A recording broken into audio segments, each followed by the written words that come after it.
Hello guys, good evening, happy Sunday and welcome to today's racing on Le Mans Ultimate. Guys, it is the special event time for the Circuit of the Americas. We are hitting the Austin, Texas track for a roughly, not roughly, exactly 2 hour race. And we're about to get going here on the practice session. So you'll probably be a little bit surprised by the title of today's stream a little bit, because yes, I'm going to drive this in the Lamborghini. At least that's what I'm trying to. Well, I guess I'm gonna pick the setup that we have. Obviously, guys, remember, done some driving in that machine on bar. So let's see if that setup is any good for usage. Yeah.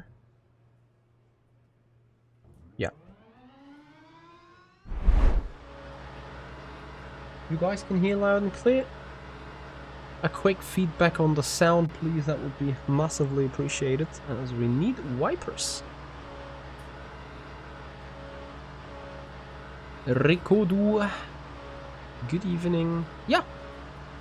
The new Lamborghini updates, certainly some updates to try out for, so hence we are running these. And we want to find out how this goes. I don't really want to put too much of a lap time in right now. We'll do a starting lap and another starting lap and then go back to the pits, because right now the track is dump, you know, and with the rain intensifying, it's just going to get worse and worse and worse. However, I don't want to intimidate my findings on the setup with dry tire running.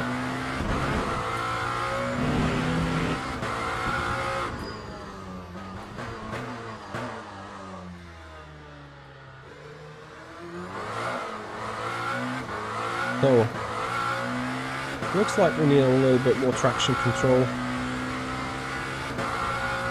At least the Lambo doesn't kill you without a reason. Well, I'm not too sure about that. If I'm completely honest, I remember a lot of Spinalas without reason into Pujon at Spa. Well, probably there was obviously a reason behind that, but nothing I want to consider being a reason, of course, in the first place. So, with that being said,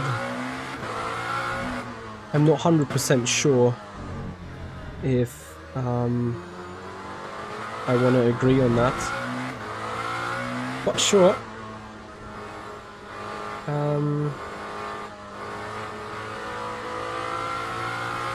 Car is generally bouncing around a lot. However, it is not being completely unpredictable, as you already indicated.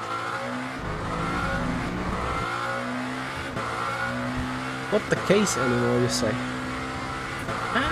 Yeah, again, I'm not quite sure if that hasn't always been the case.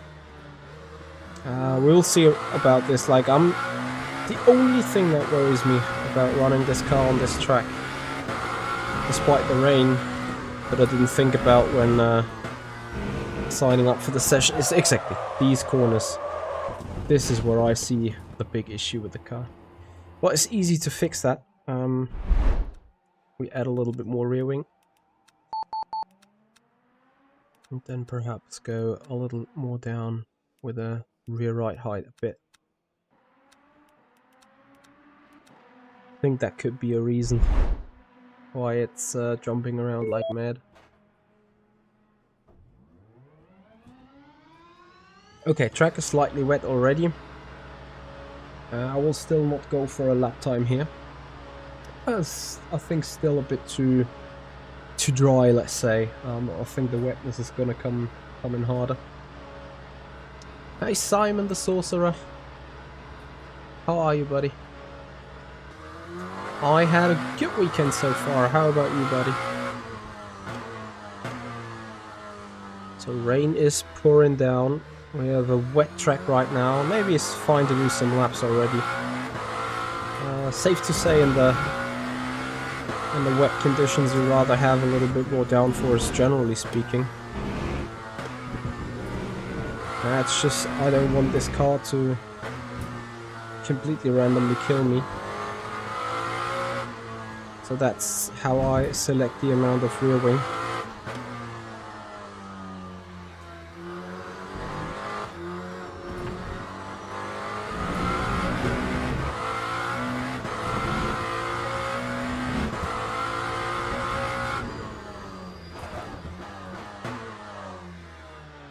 Bit too much front locking, right?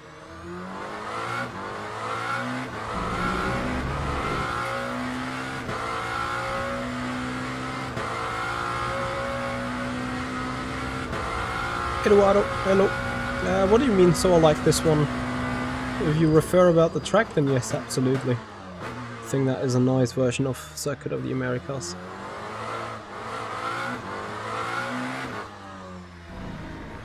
Car needs a lot of traction control here in the wet though.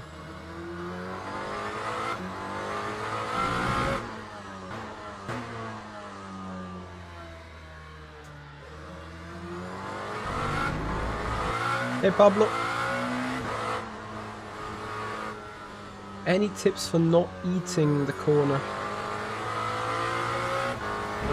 Pablo, I don't know exactly what you were referring to. Hey Jack. Yep, it is going to rain on the practice and on the qualifying for the 2-hour event, and then it should dry up. I should have probably built a setup on the dry instead of the wet, but whatever. No, Pablo, there is no chance of moving. Like, I'm already as far ahead as you can move on the seat and trying to see the corners. You have to guess where they are and then execute your driving around them.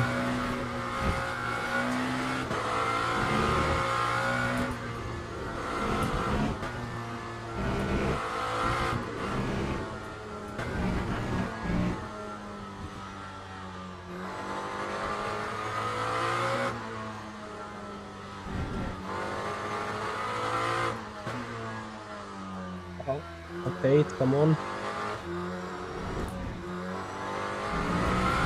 I think using all the track limits will be a huge key to this, to mastering this lap with a good lap time. Oh.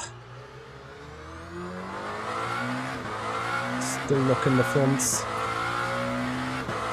Hey Sandro. Eduardo, the car.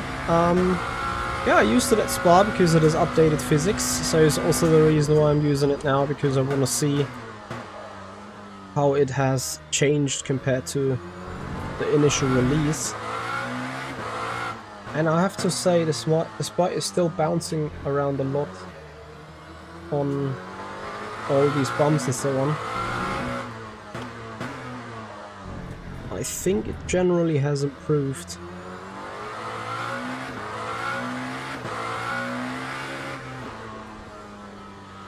Its pace. I think it is a little bit easier to control. Still relatively hard to drive.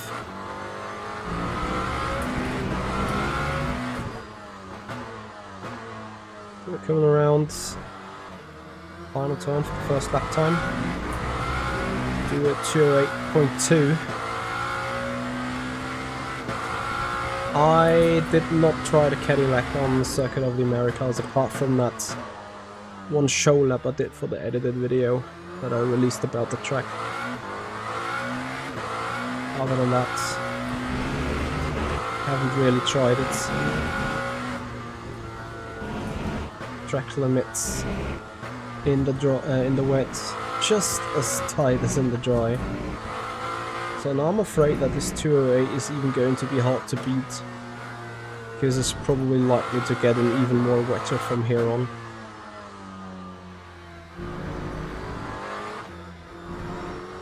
think I found the reason for the car being so inconsistent on the brakes. I think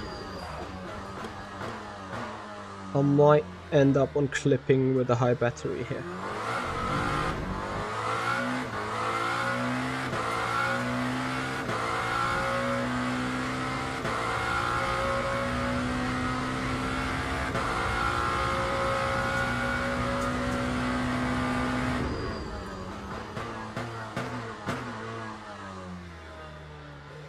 No, I do not own a VR goggle.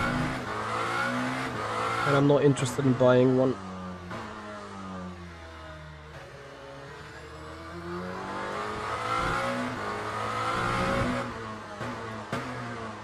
Oi. So I'm locking the fronts and locking the rears a lot at the same time. You just need to go full engine nap. Because again, I still believe I'm clipping on the battery here. Although it is probably easy to say, or safe to say, that right now we're rather suffering from too wet conditions on the track here.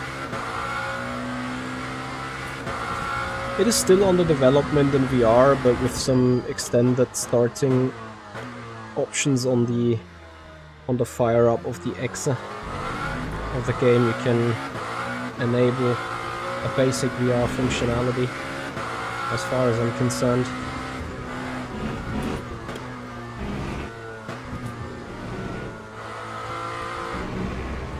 Do I even want to have more rear wing and more downforce, or am I fine with what I have? It's a huge question. You know, I'm a bit okay with having it tricky to drive in the rain. The question is, as soon as it dries up, do I have a more imbalanced rear end? Or is the rear end going to be fine?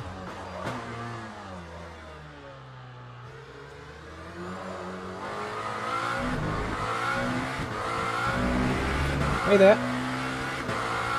Mamu Del P, thank you so much for the follow. Sorry, I can't read out your name on Twitch. I'm unable to... Is it Mandarin? Mandarin letters that you're writing in? Or that your name is written off?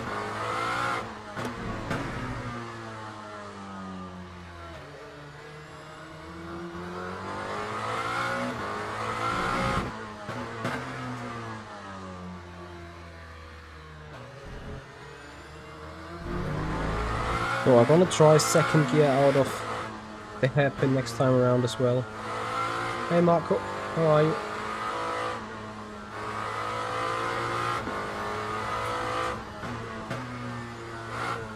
Too far on the inside, completely screwing it up.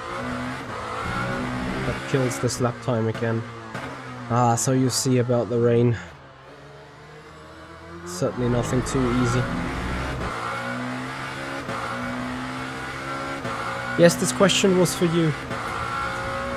I can't read out your name, but I would appreciate being able to call you with a name and thank you for joining to the stream. But I'm unable to read out the letters you are writing in.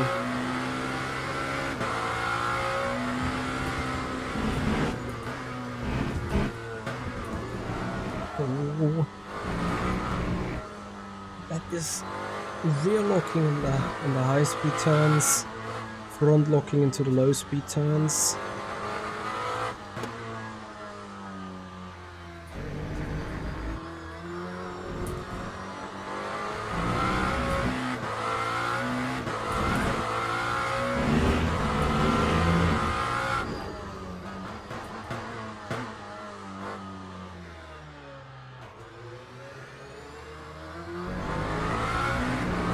Pretty sure you need like second gear out of this turn.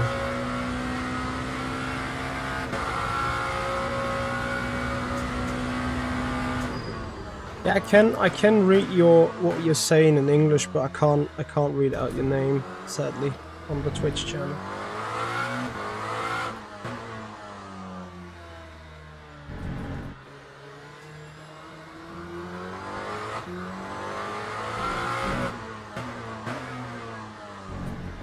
If I could, but only for once, not drive off the racetrack on this turn, that would be amazing. So yeah, like, I can't replicate even the lap time from lap 1.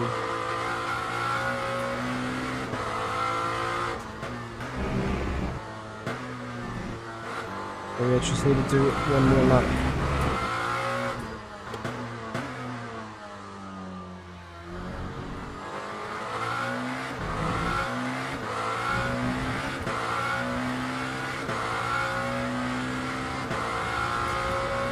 Marco, thank you so much. Really appreciate it. Are you Mark La? No. Yes? No?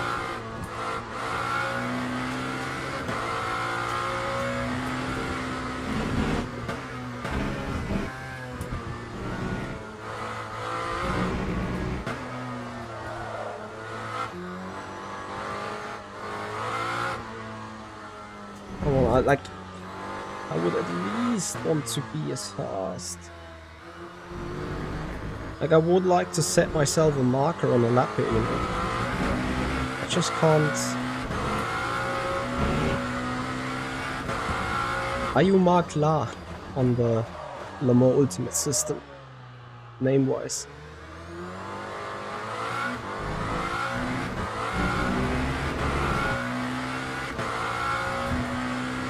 Ah, okay.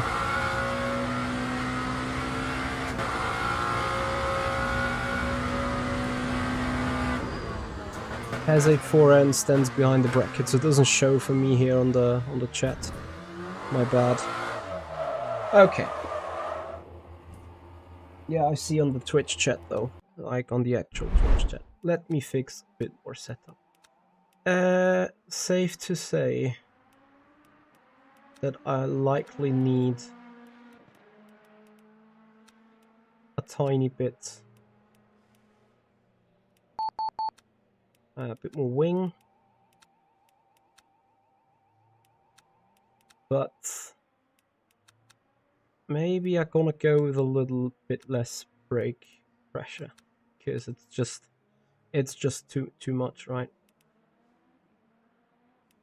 And I'm gonna go with a bit more open brake blanks because of you know, a kind of fear that the brakes are overheating on this machine, therefore locking the rears and so on.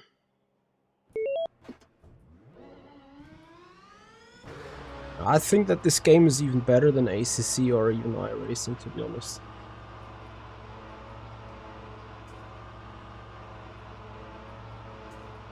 Ah, I see, Marco. Okay, fair enough. Hope you could fix the name. Yes, Black Storm, I agree with you. It's anything else but easy.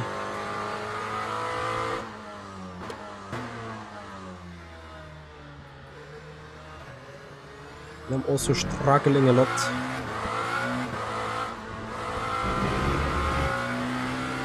But I guess in these corners even here I will create even more understeer.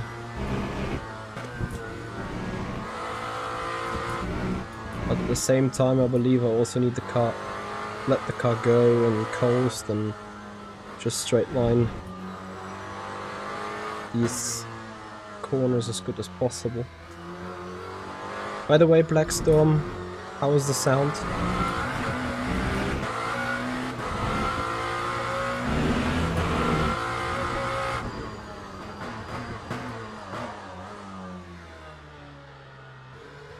This game doesn't have any GT3 cars yet. The cars you find here are GTEs.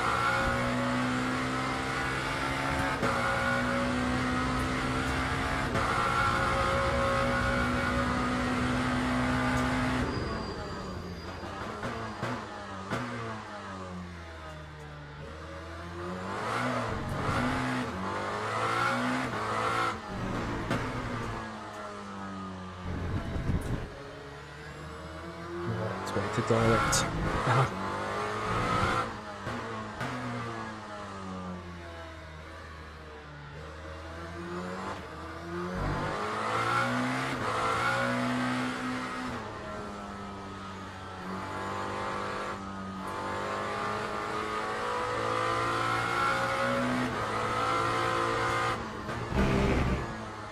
so scared of this corner as it is so easy to lose that rear.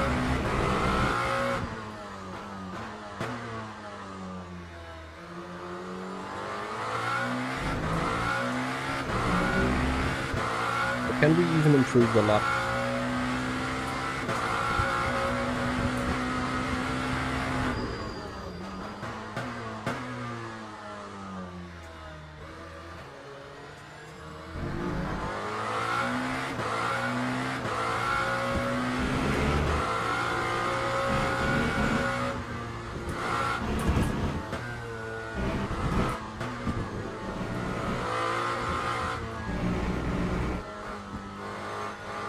Stay. Awesome. Things getting even wetter though.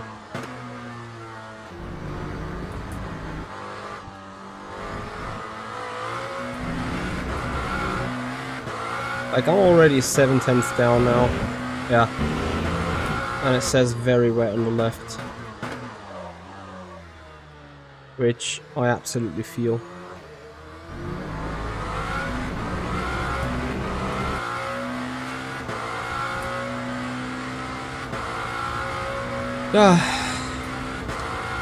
How do we then know if the setup that we're running is any good? We can't know it for the dry even, to be fair. And I might do something very unpopular now. I will probably just pause it. Exit to the garage. Save it. Call it the V3. And go get out on single player in the dry. Because the majority of the race is going to be in the dry. So we have practice rain, we have qualifying rain. So by the start of the race, the track will be at least wet, if not very wet. So we certainly 100% have to start on the dry, on the wet tire, which then also means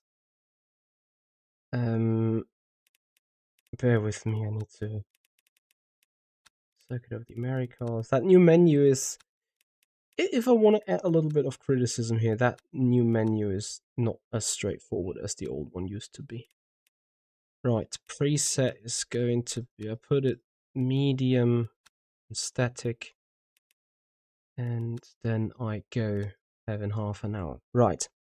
I'll be right back while it loads.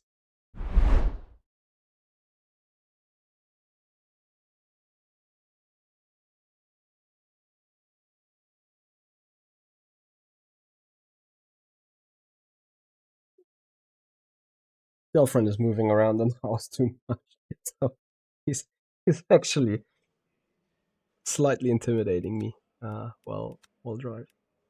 Anyway, load the set and get out on track.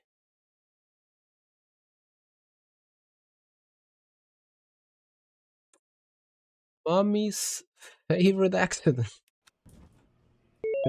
That's an awesome Twitch name. I'm going to give you that. Thank you so much for the follow and welcome to the stream. So that we are gaining a little bit of time here in the pits on the exit. Oh, still on the wets. Still on the wet tire. Box, Mitchie. Change the tire. Mediums. Here we go again.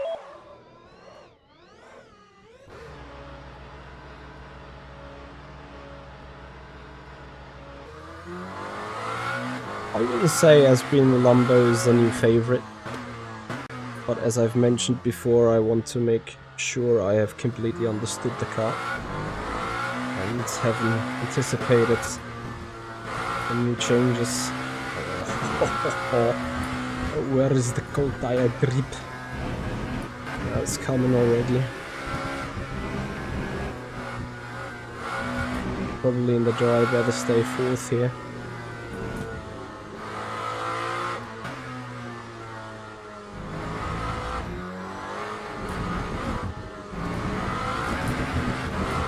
Like what? The 2024 DLC is worth 45 euros? You mean like the completely season pass? Is that what you're talking about? I think so, yes. Because I think, and there's maybe a little bit of a dodgy one by Studio 397, but I think to really fully enjoy the game's diversity and all its additions and all its features and all its different racetracks and cars, especially when you want to race online, I could imagine that half of the online competitions would require the 2024 DLC, as long as it comes to tracks. Cars is not that much of an issue, because I would think that cars you don't own, you don't need to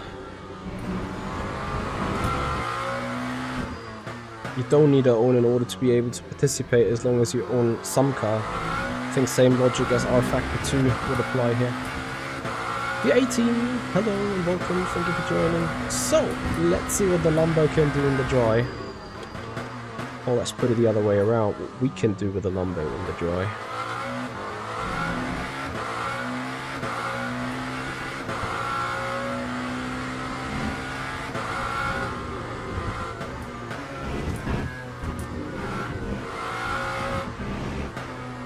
I've got to say, despite the bumps, the car is quite massively following the steering inputs. Like, you feel the bumps, see the bumps. Yeah, you feel them a lot. But for the time the car's not jumping around the corners or the bumps, it is connected rather well to the ground, to be honest.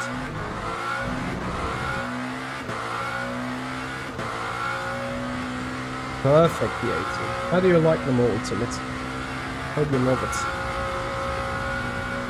So, what is the first lap time going to look like? I think with a 96% of brake pressure, you need to brake super early. So I think for the race, I may want to risk it, or need to risk it, to rather brake early in the wet, but then have a better opportunity in the dry.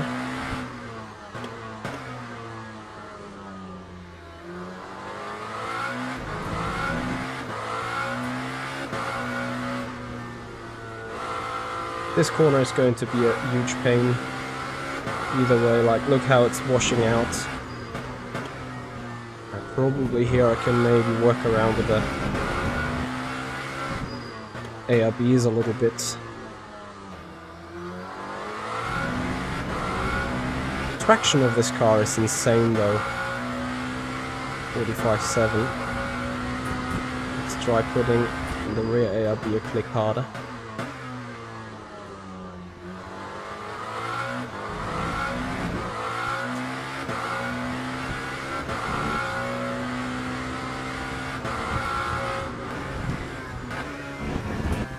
This is quickly becoming too hard though on the rear ARB. Anyone remembers the lap times we did in the dry with the COTA on Tuesday?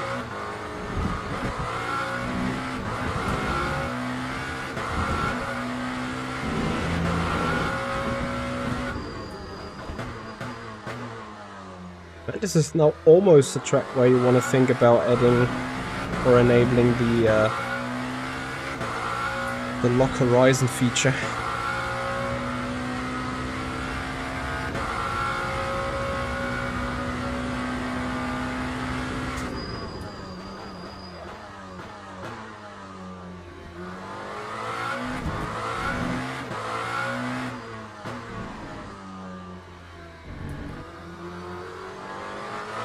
I think with the COTA I did high 53s, eh?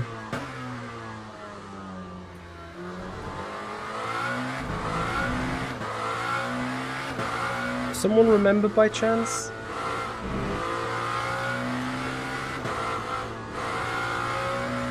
Yeah, that rear end rotation is much better with that ARB for sure.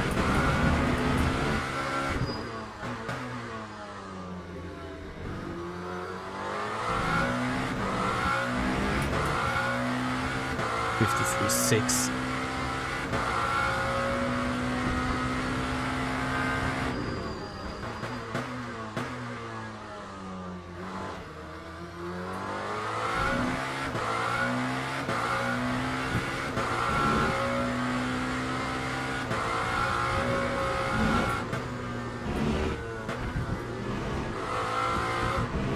Oh, missing every apex. Such a bad balance. Not balance, rhythm.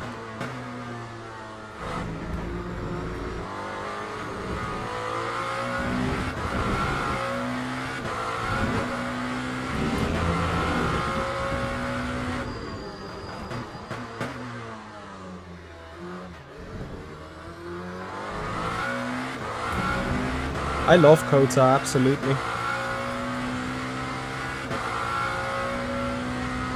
So I think as soon as we're done a couple of laps, like honestly, car balance is fine on the setup.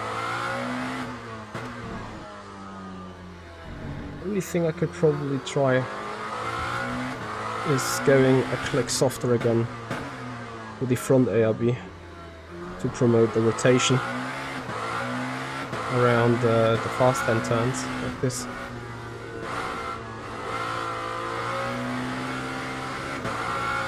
Now you see there's a good amount of time still gained. That track limit? Likely yes.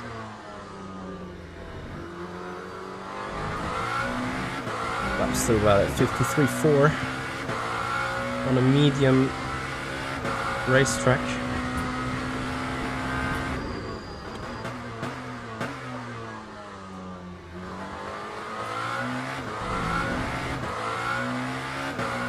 Can we nail the SS better?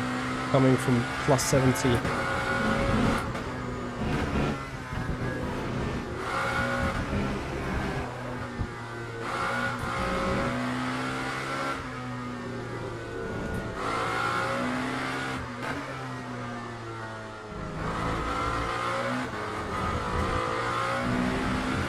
Wow. So a good 2/10 gain here. That was too late though.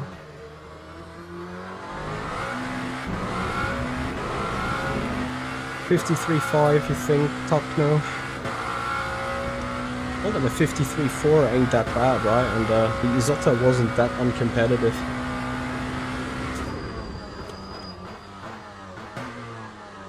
That was simply too late on the brakes. Can't really argue around that.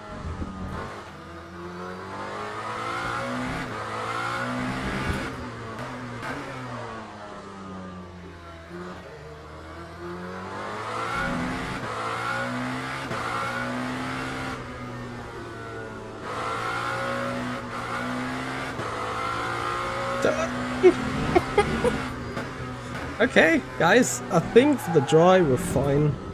For the dry we're able to adjust everything with the ARBs. Looking for the fuel, that is 95%. 95 liters per percent. And I'm gonna go full brakes again. Bias is kind of fine. Balance is kind of good. Right, I think with that we go here for the moment. Making it back to the rain weather server.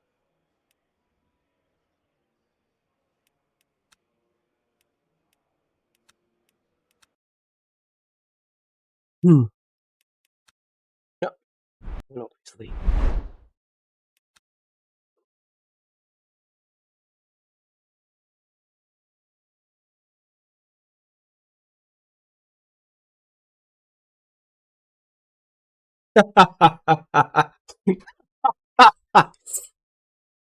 Okay.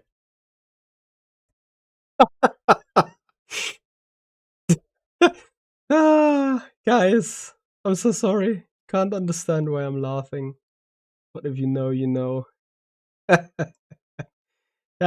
I'm sorry. That has to be. That has to stay a little bit of an insider here.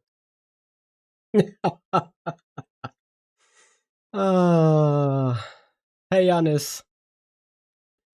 Yes, we're back again in Austin, Texas. Right, guys. a little bit more wet driving. I want to see if the adjusted ARBs that we just drove in the dry now can also correlate a little bit to the wet. Because, you know, in the wet driving, it's all about aerodynamical, but mostly about mechanical grip. I just saw something on the sign-ups, Giannis, that is quite funny to me. Again, I have to keep that a little bit of an insider.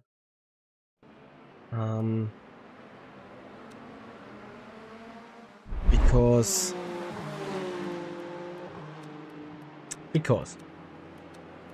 at some point you may find out. Okay, so is it still wet enough though? Yes, it's still raining. That's good. So it is still very wet. That's amazing indeed. Let's quickly check on the dumpers on the front ARB. One click and that click. Okay, so let's see how this goes.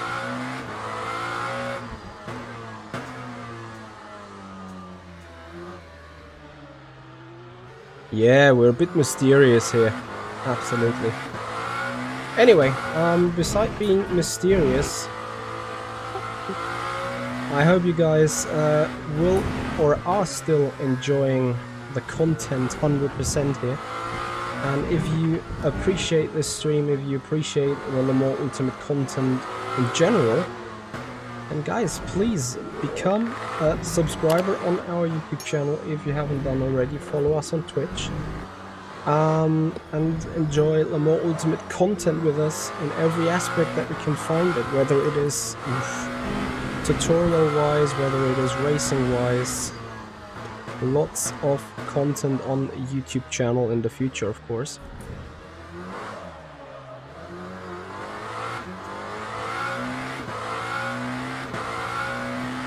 Hey Dr. Weaver, how are you? Hey Voodoo. Good evening, Eric. Thanks for joining. Rushmore, thank you for your follow on the Twitch channel. Much appreciated.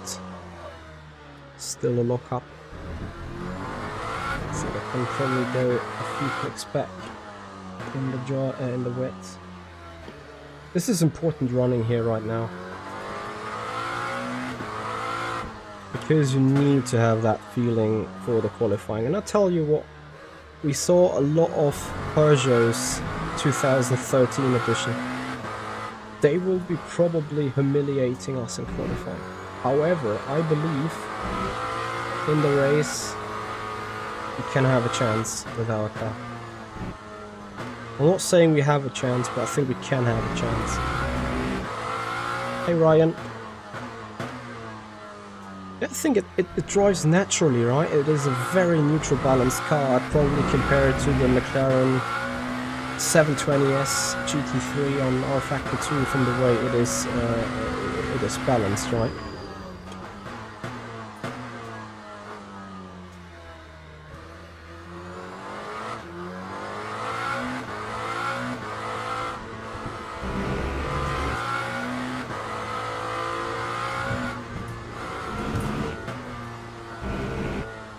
So, something that is kind of bad on Le Mans Ultimate now is I do not see any delta timers compared to my old lap. Like, I see that this is a personal best, which is bullshit in the first place because we're sitting first.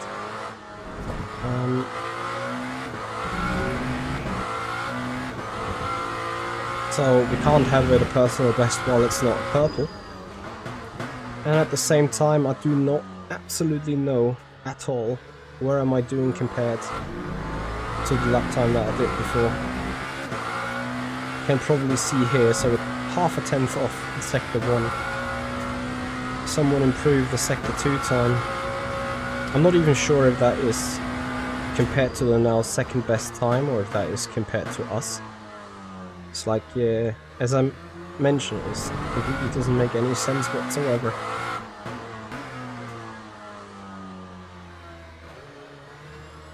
Come on, rotate, grip up. Oh yeah, There's so little traction out there with the wet. I think I missed the apex. Wheel drive beginner this week. The Dope Checker Load. Hey buddy, how are you? Thank you for joining. So twice a personal best, apparently. 209.6 being done by Erwin. 0.7. Done a 209.4 now, which will be from now on our delta time.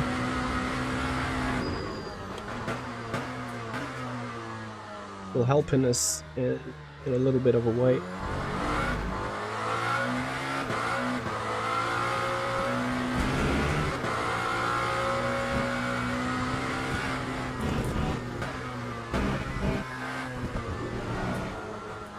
Going to spin.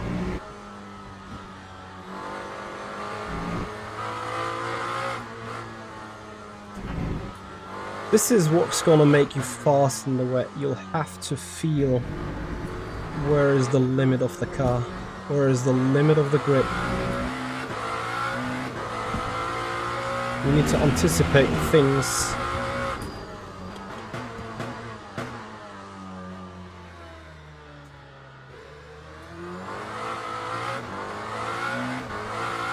Half a second up. What did we do? 444 or 294. So we would need to improve another 3 or 4 tenths to be on the level of Erwin. We're about ready to battle in bronze. Are you not able to do intermediates yet?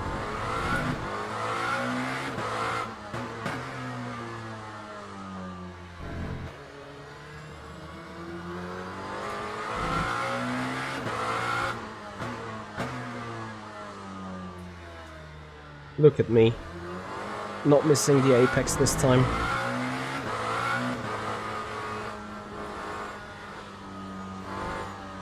Can I gain through turn 18 a bit?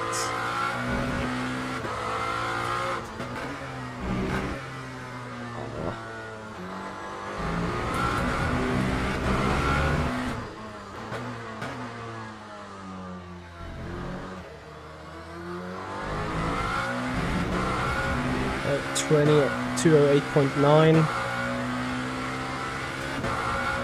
Hypercar ranking in LMU is very dynamic right now. My favorite car, from listening and looking like... Ah, damn it. Okay, take a cool down lap. My favorite car in look and sound is the Ferrari. The only car that is coming above the Ferrari when it comes to sound, especially from the exterior, is the Alpine. However, the Alpine to me is a complete shitbox right now. I need to be that bloody honest here. Alpine is an understeery tank with too much downforce, no straight line speed. It just lucks everywhere. Then from balance, in terms of general driving balance out of the box, the Toyota and the Lamborghini are quite close to each other. Yeah, that's how I would rate it for me right now at the minute.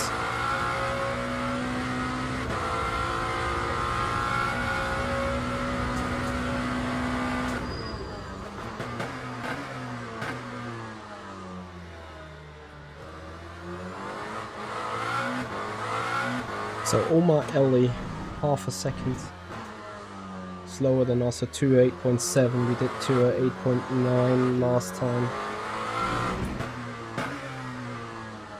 Which doesn't mean we can't do the 0.7, I think we can.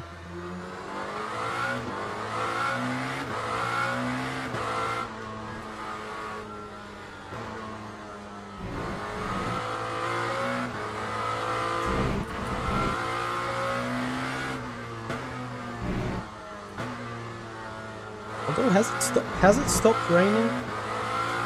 Because if it stopped raining, then now the track is going to be significantly faster. Every lap anyway.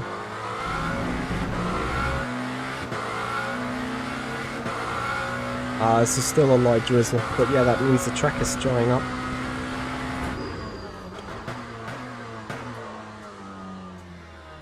I haven't quite hit that turn 1 correctly though.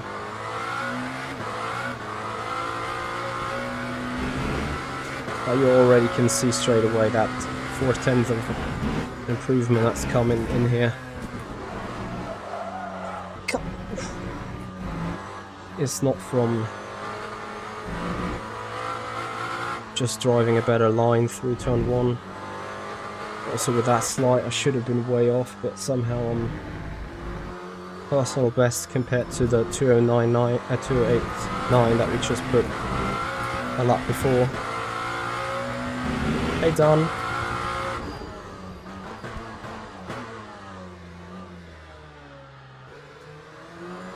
I think the brake bias move to the back is bad. 54.1 should be the most. Ubi, thank you for the follow, welcome. Gonna be 2 splits of 20. So 10 hypercars, 10 GTE cars then, or how is it looking like?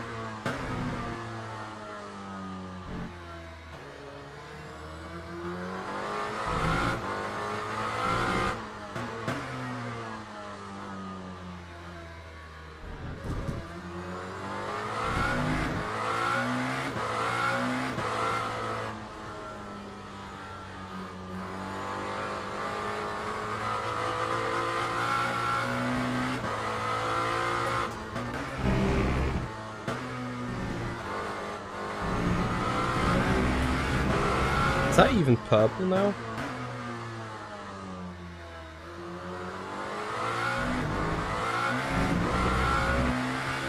Ah, also off track lap.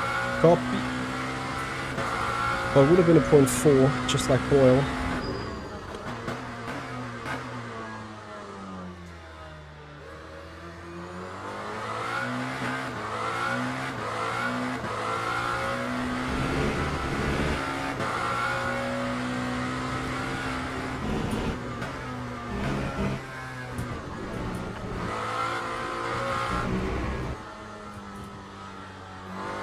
Did I off track at turn 9 exit, or has someone by chance seen it?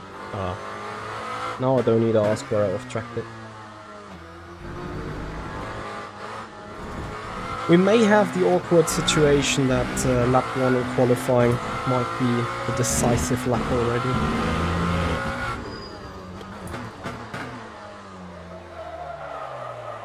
Damn it.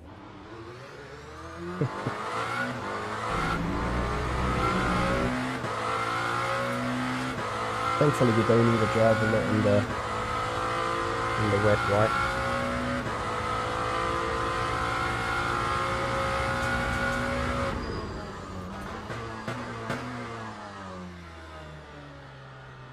Anyone done this event before?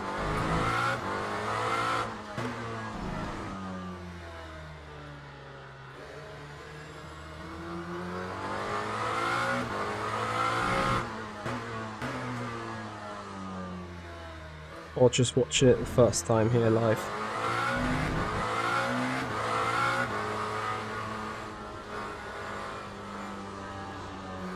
Come on!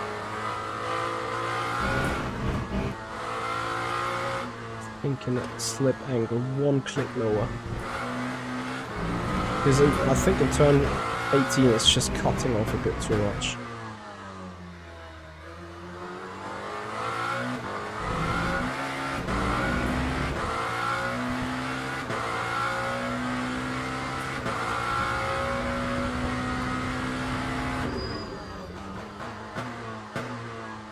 Look at me. Hitting turn 1.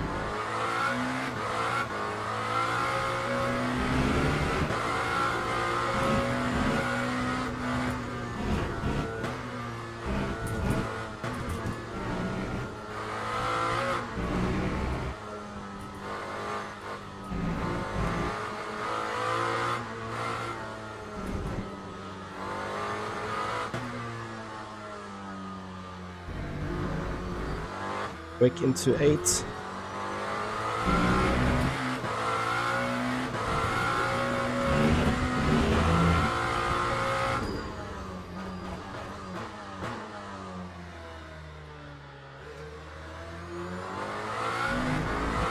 Need to be careful on the exit of these hairpins for sure.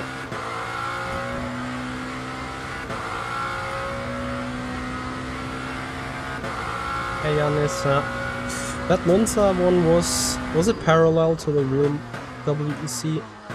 Oh, come on. Monza event? Can't remember. Just a limited thoughts. Today we are running, well, I plan to run in Lambo. In all fairness, I haven't prepared anything else now, so I'm kinda committed. But, if it was a bad choice, we're still gonna have some fun, because we then can battle with a lot of other cars out there. Yeah, track is massively improving right now.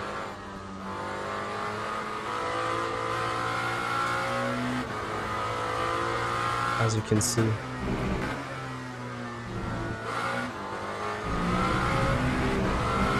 As we have 4 more minutes to the race.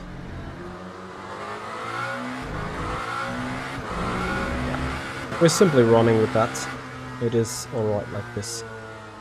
2.75.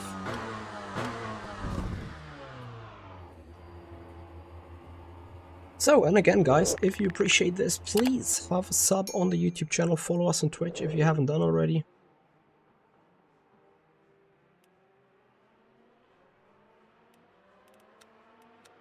Be saving the setup.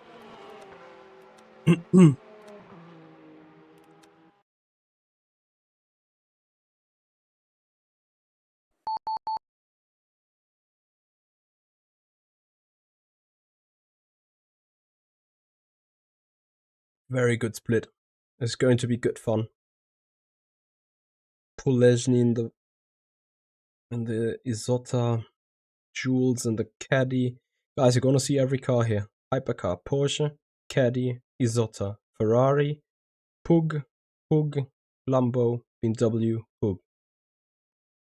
And the only thing that's missing is an Alpine. Sad story.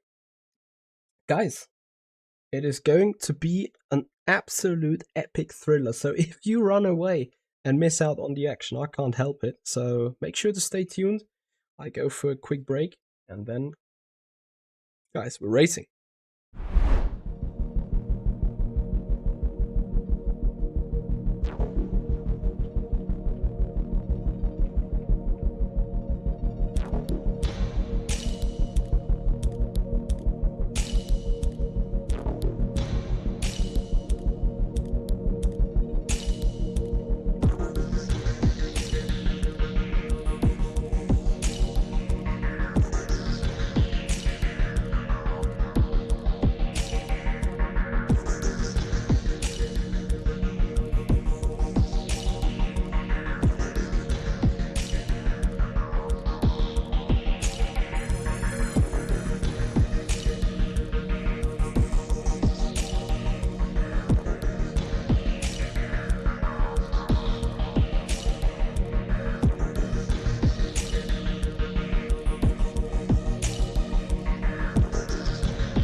So guys, here we are, back with the stream.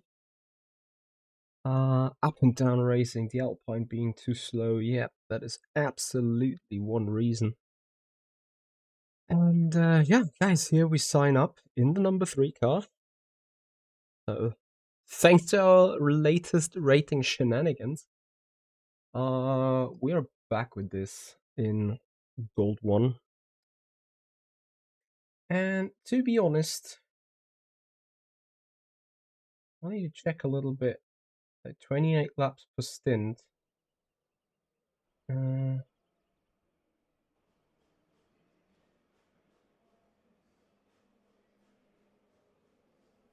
Roughly to 53 minutes in the dry, which means we would need to roughly survive 16 laps with the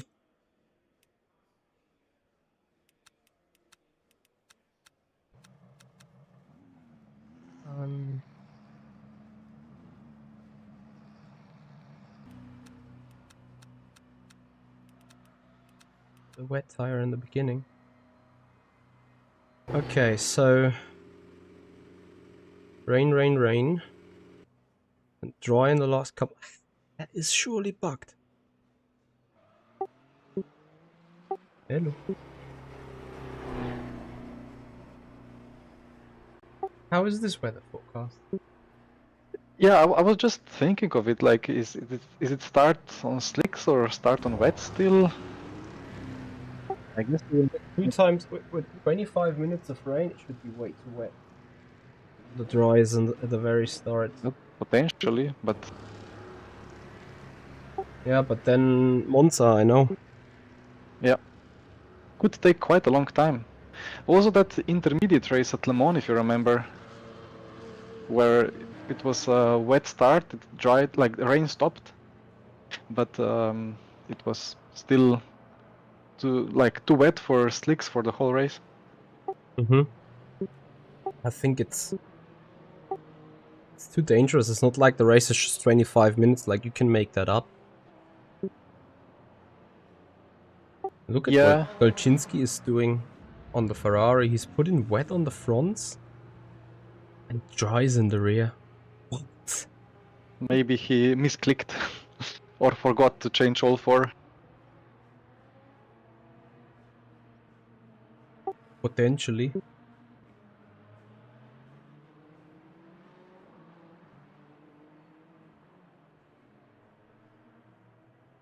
That's insane, though. Anyway, I quickly grab coffee and be right back. Alright. Up and down racing. What you want? You would start in the dry? Is that what you say?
missed out on the headphones.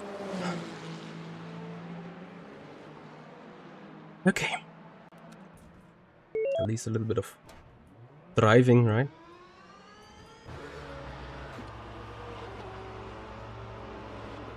How are you, FPS? Not great. 120, but I feel stuttering. Where do you see your FPS count?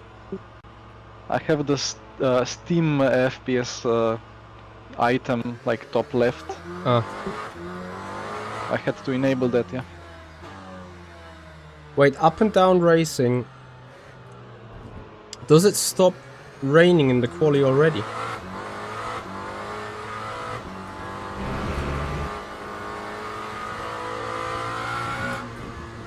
Oh, I thought it rained entire quali through as well.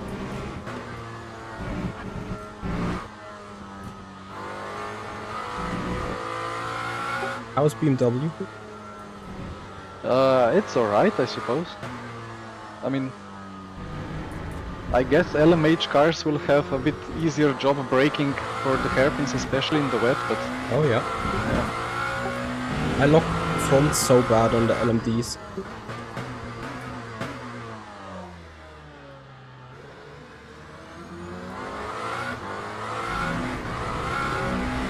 Ah, up and down races you did. 5 races already here. Copy. I hope you have won them all.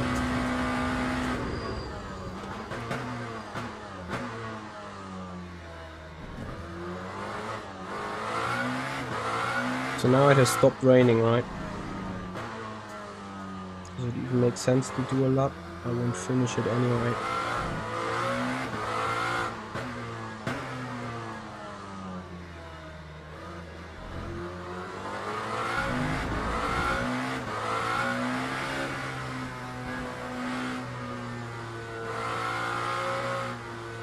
Ah, that's great to hear. If you are happy with your results after all, then that's all we need to know. I'm sorry.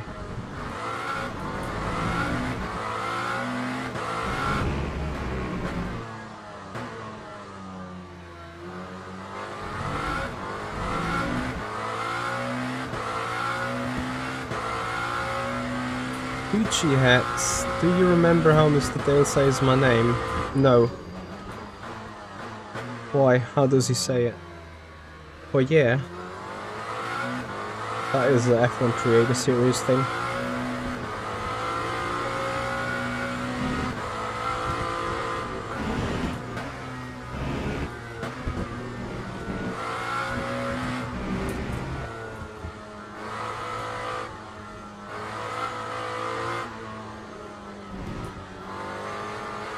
That's purple.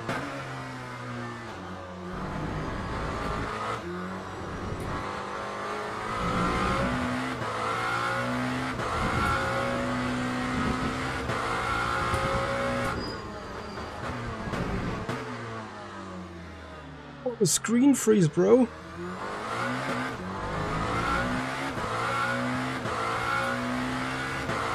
Ah, Jenkish. It's like more and more people coming up. More and more people doing their performances and so on.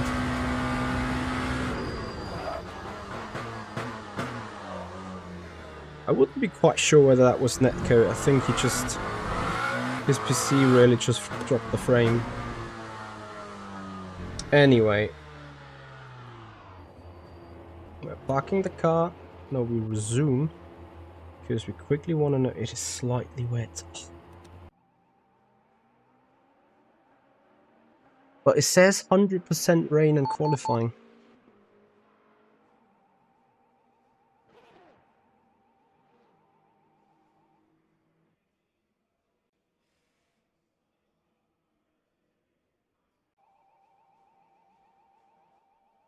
Cheaper, I hear you.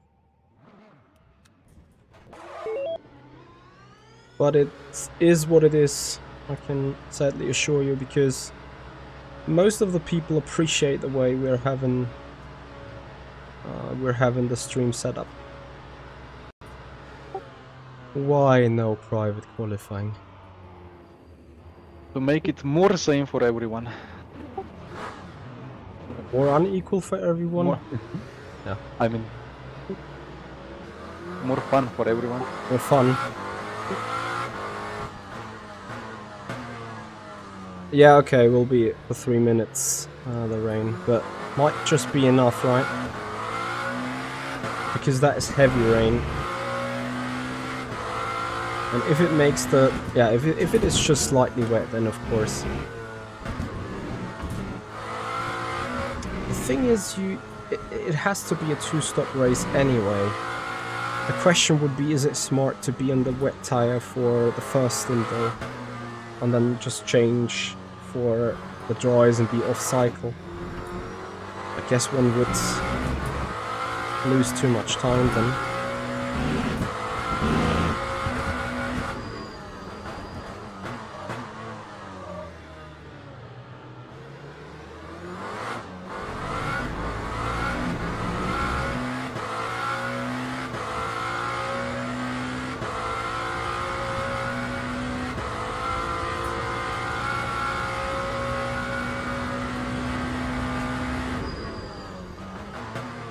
And you probably still finished far behind in the Alpine despite 1 stop, yeah?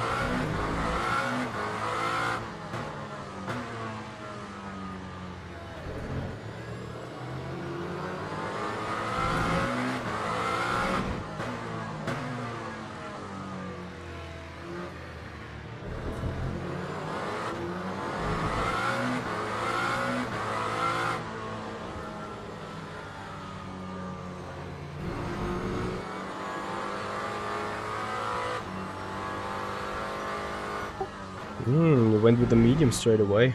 Interesting. Yeah, I mean, it's slightly wet and it's gonna dry up. I don't know. I don't have less grip than previous session. I think the last shot is surely gonna be dry. Yeah.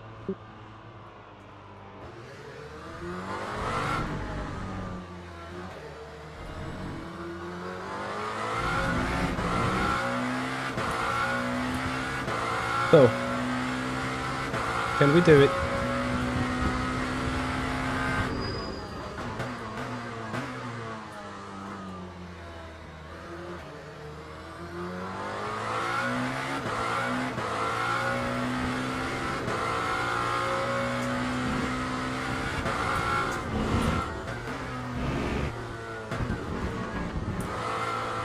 Very bad through here. Wet tires overheating.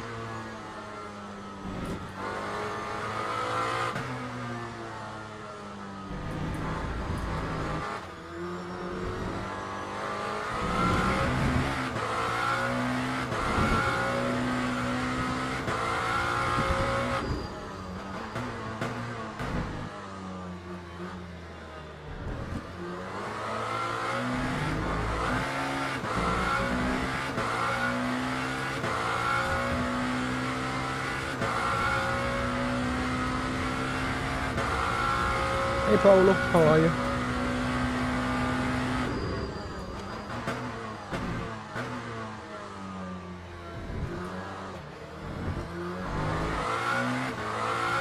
Slightly too close to that caddy ahead. I'm over pushing it left, right and centre though.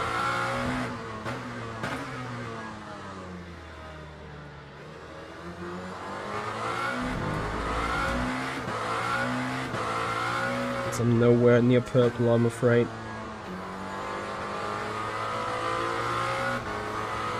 What I told you, the strength may come in the race if, that is big if, my build setup is strong enough here.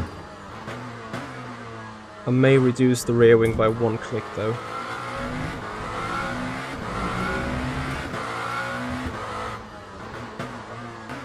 It's a clear dry tire already. So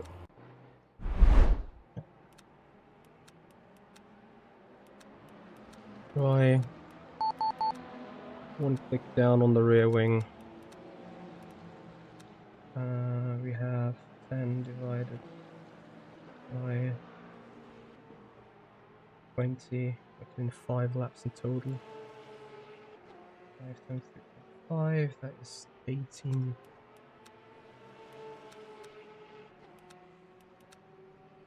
Alright, here we go then.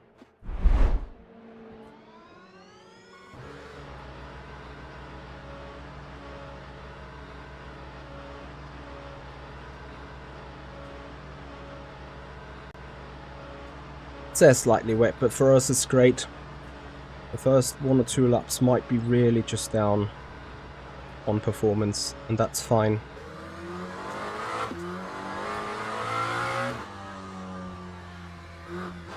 Simply because I have the time to feel the improvement live, while everyone else will probably get one shot with the dries in the end. This is also a smart call by Yanni. He might be super slow in the beginning, but watch out for him in the end, where he's gonna end up.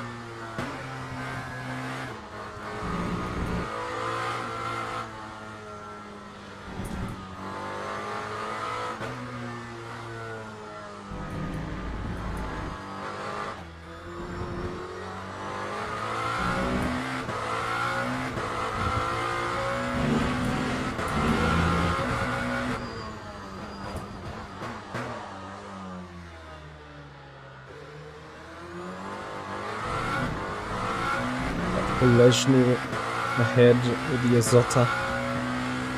Don't know what tires he's on there. This is good enough of a gap. Miracle, yeah, we're on the slicks already.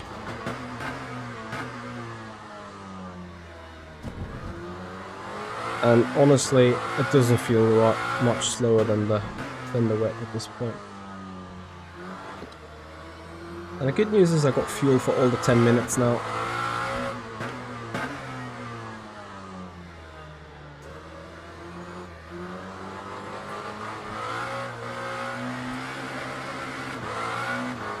You think I'm a bit struggling for his tire temp?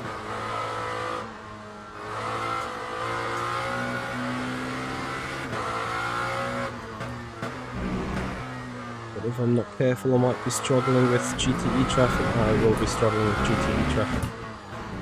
Ah, the lap is going to be duped. Because I'm not hitting that GTE before the fast chickens. Yeah, and the last lap is when it counts anyway. That's for sure. But you can see here already. Now we're quite close to the wet tire time. And even if I would get through these chickens, I will have a significant improvement already.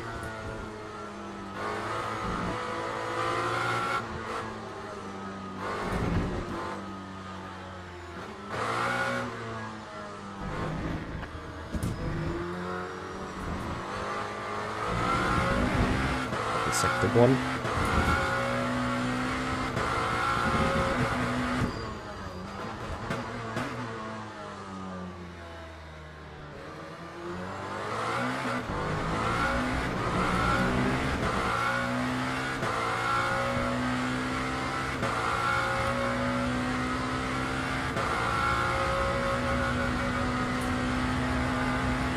Oh, it's porpoising like mad though.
How is that still an improvement?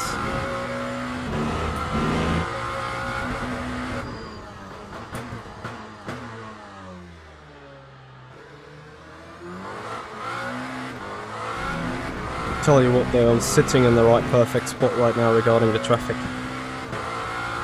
Probably would need to get by the number 5 in time.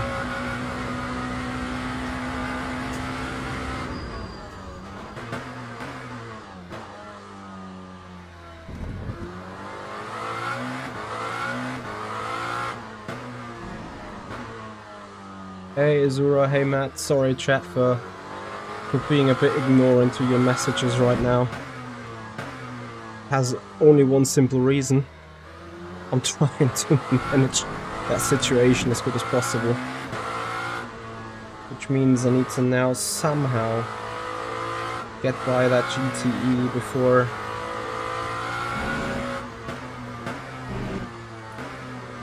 turn 1.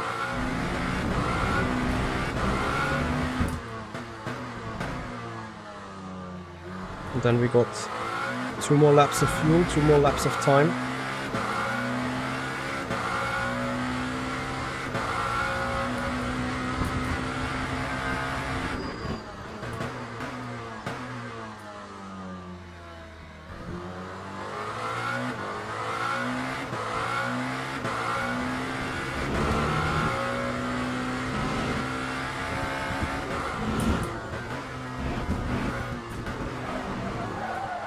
No!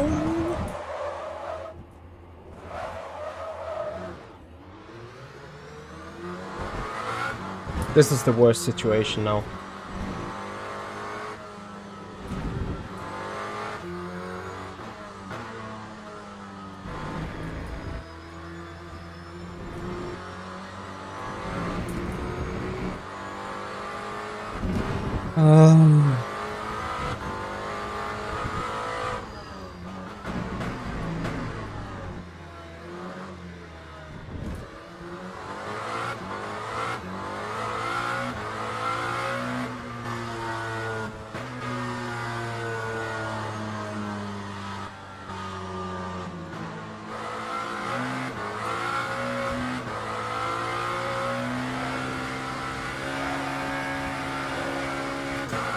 This is a doomed session, but it's fine.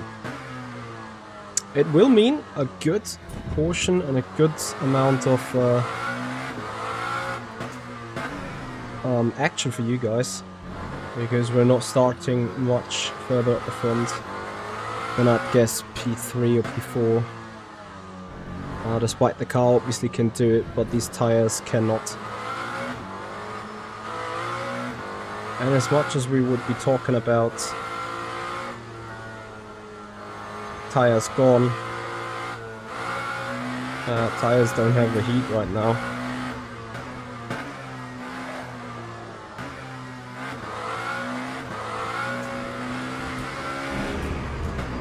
Anyway, I have to try my best. The problem is, from the way we drove in the lap before that was counted, we have, I don't know, oh no, turn, should have a shed load amount of time in the lap time.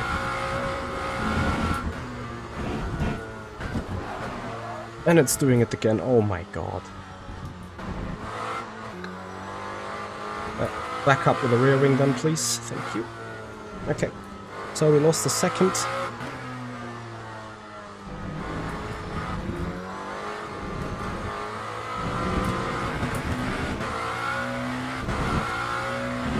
Shame! Well, that's good indication for the race.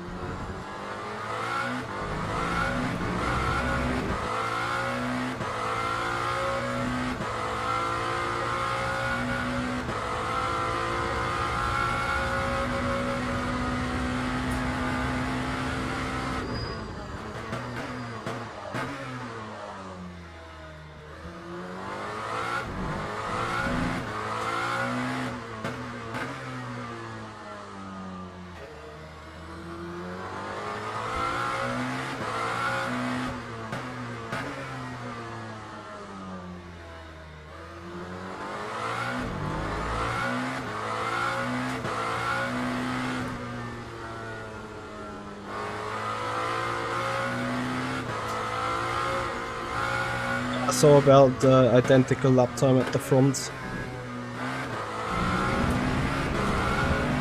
Like, what are you doing now? I mean, okay, we know that the lap was doomed anyway. There's a 2:00. I'm gonna keep going because it will show us the amount of momentum that we lost. Or better say, I also want to see that it is really a car issue and it really needs a clip more of rear wing.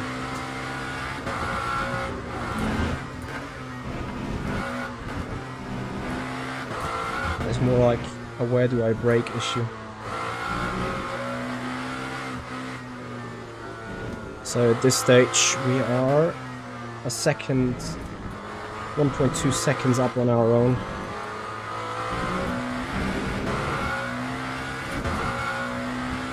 .4.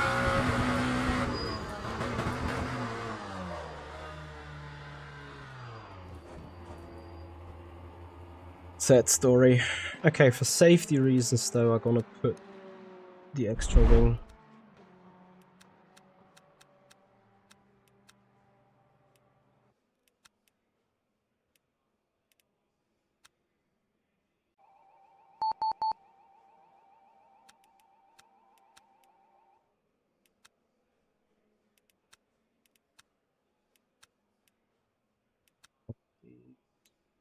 I may...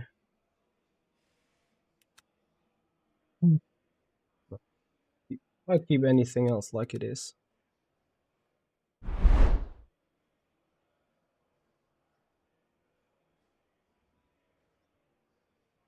Yeah.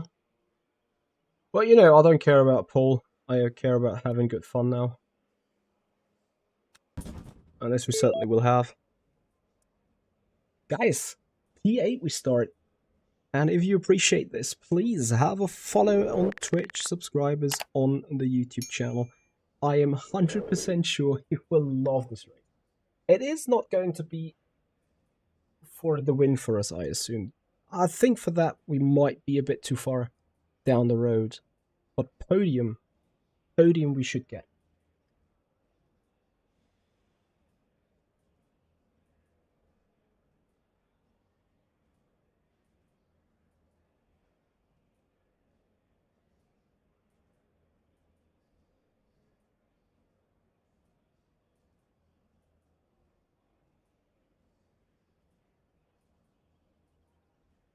Chenkish, as much as it is a shame we couldn't do pole position here, it is still a blessing for the content. Exactly that.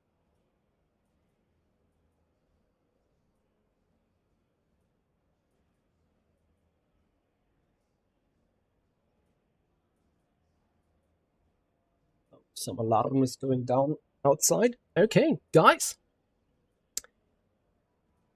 Podium or win, or neither of it? Let me know. What is your thoughts?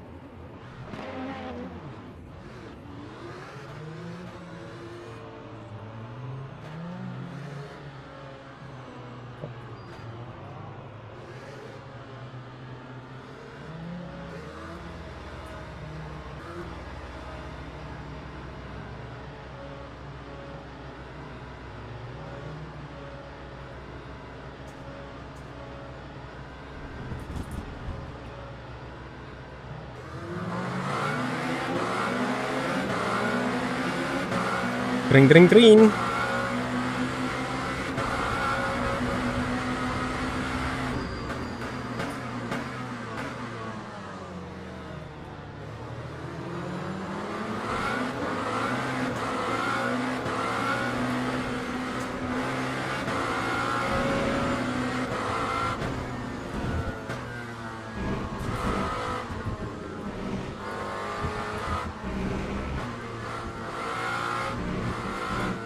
Thank you, Marvin.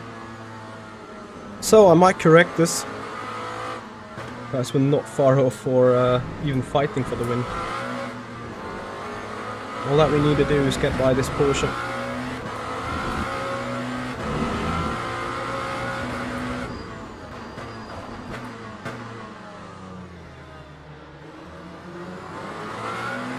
All that we do is effing it up. Shit. Should have gone for the move here straight away. It's fine.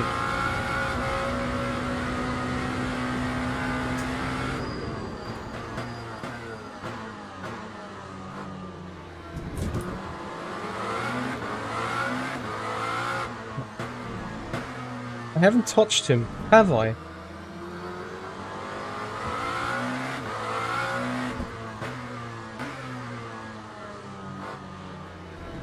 What the hell has happened there?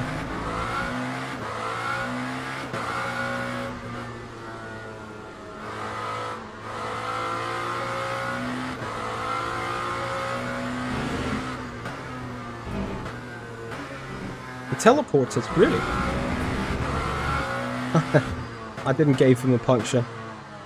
As much as we would love to see that feature, I think it's physically not possible.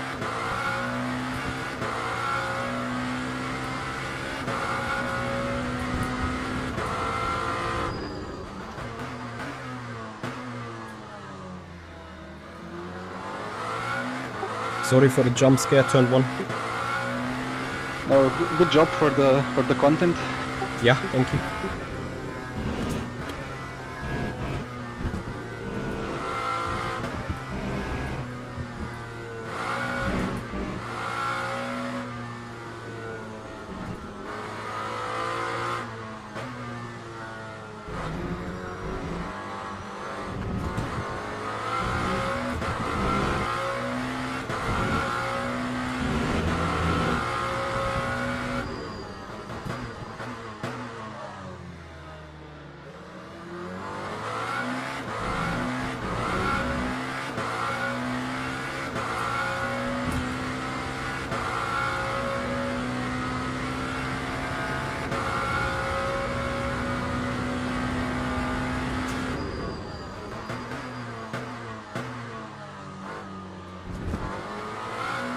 See how far we are off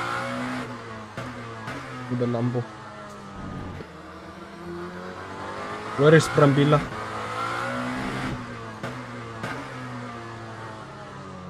We are missing the king of esports.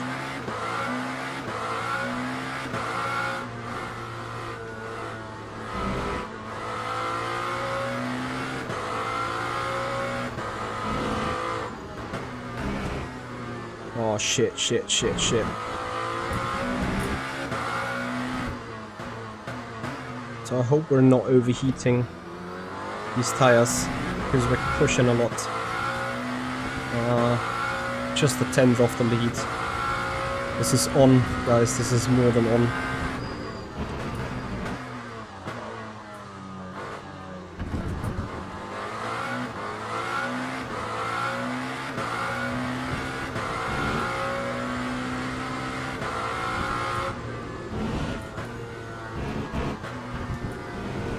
I think what happened to me in qualifying when I broke with this left-hander, I locked the rears ever so slightly.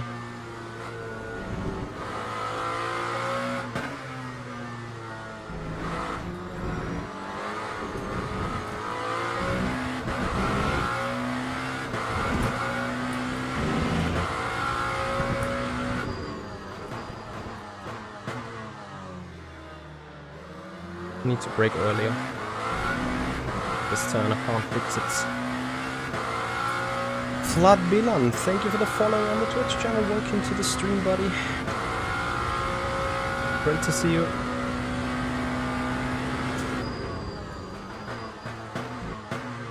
I need to relearn this. I'm still driving this car like in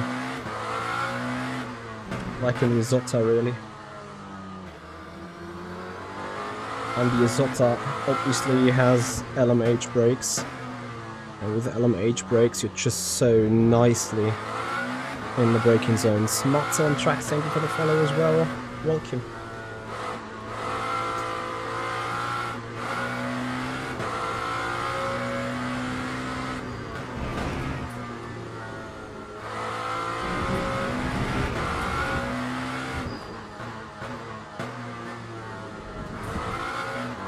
Literally, I need to fix the hairpin onto the back straight to be good.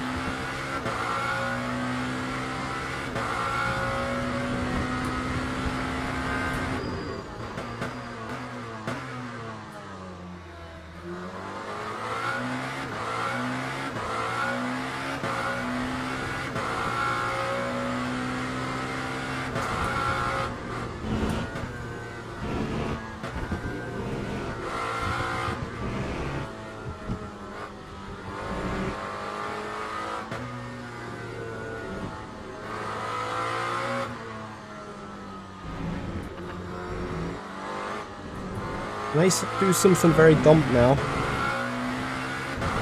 May gonna increase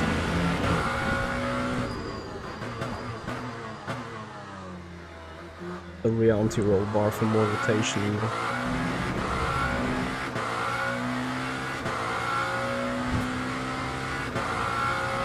See how that does.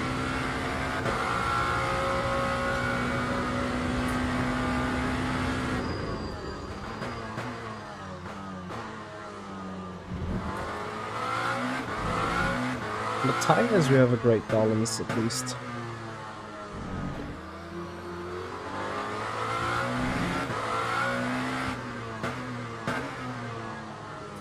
Again, it's probably easy to overdo it, to overpush it.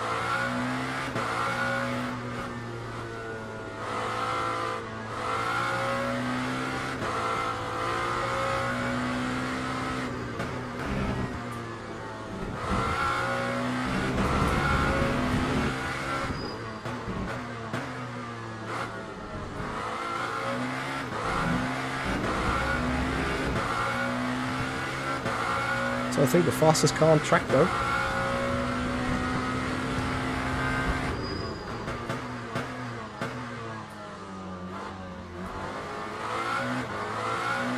I'm a bit scared of the fast chickens now.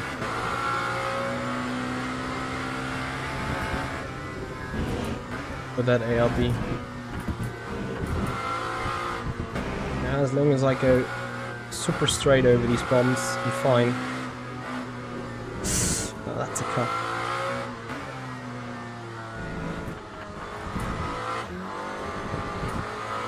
Much of a cut though, 1 point. Yeah, I don't do that too often.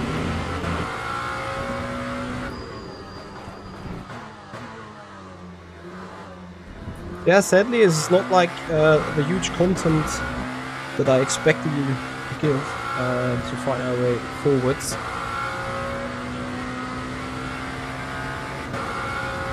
Hey Alex, let's see what the co-op feature will be in the future. I think it's an interesting tool, certainly gives a good addition to the game. But how much is going to be used and how much it is going to drive the game forwards, I think we need to wait and see what happens there, that feature in the future.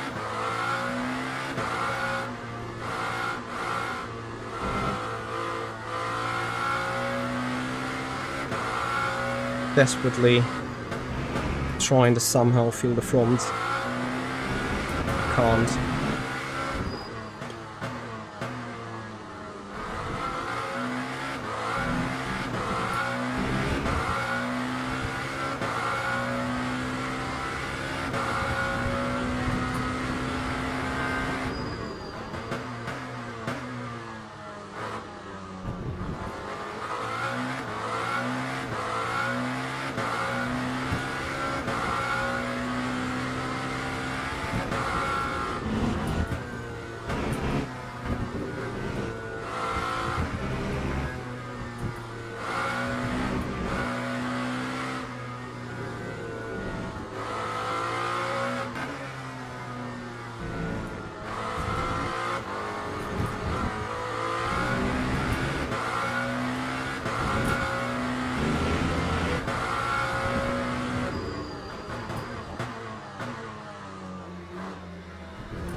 I feel like I'm turning in slightly too early for this turn, but I'm slowly getting there.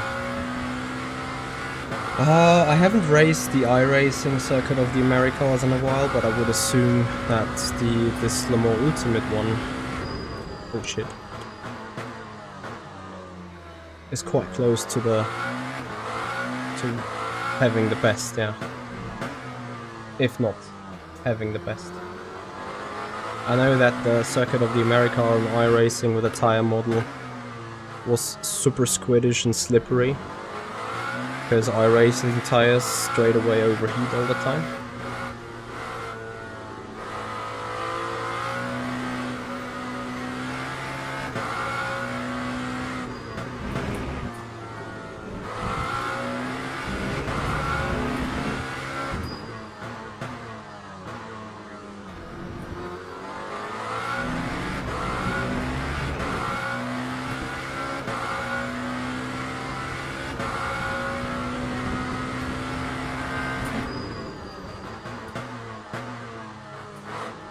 Shit. I don't want to do that with a Lambo at all. Lambo is way too rigid.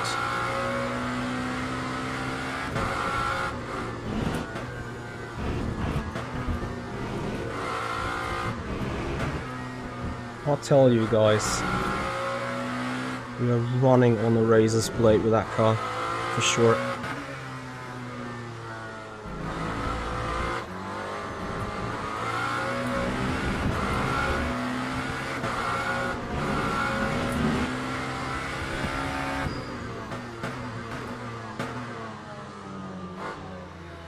I see my entry's super bad into this. Hey Daniel, how you doing, buddy? Thank you for joining.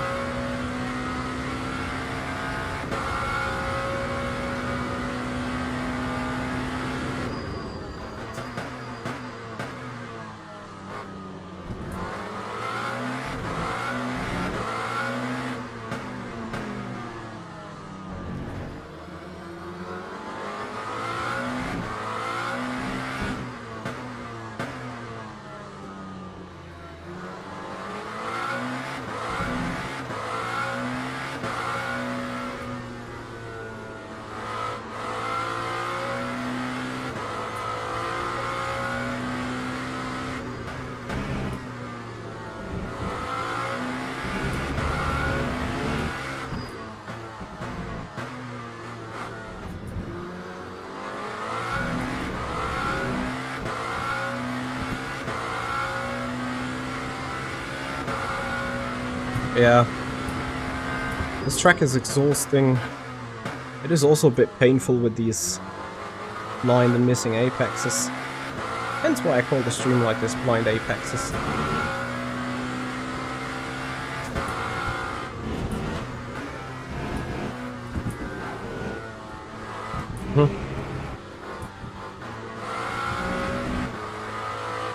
What's up with the chat and the internet, guys? Or has my tablet just froze? Amazing. Well, my tablet is doing things. Oh yeah, my tablet is doing things. It's crazy.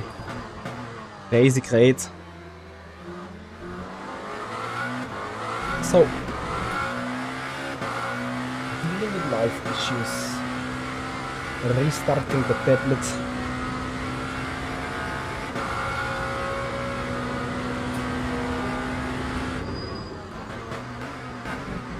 I have to say, David has an insane amount of luck with the traffic so far.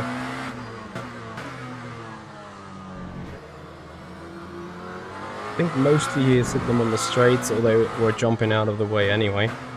It is now, though, in the high-speed turn where he's going to be a bit doomed, I think.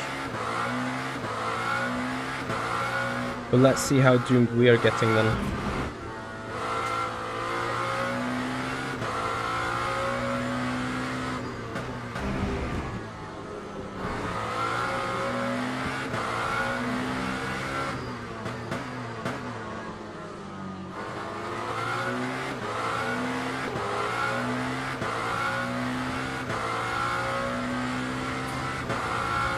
Yeah, traffic gives and gets, and I can see traffic giving to us now. Because I think here, David will run into a GTE during the SS.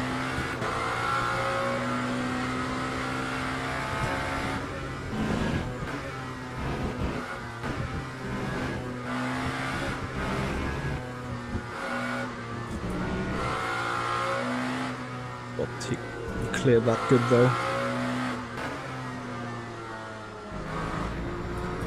Oceania, that was held up massively though.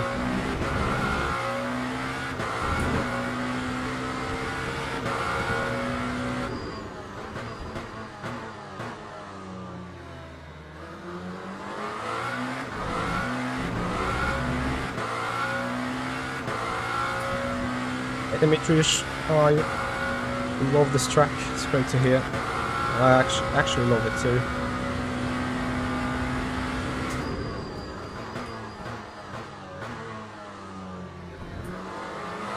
Yanni also with a little bit of a struggle here in the Beamer.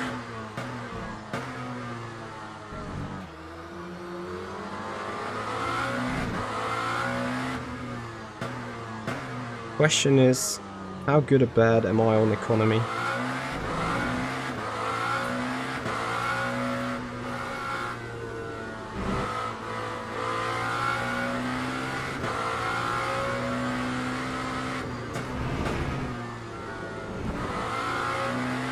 And all the track limits, of course.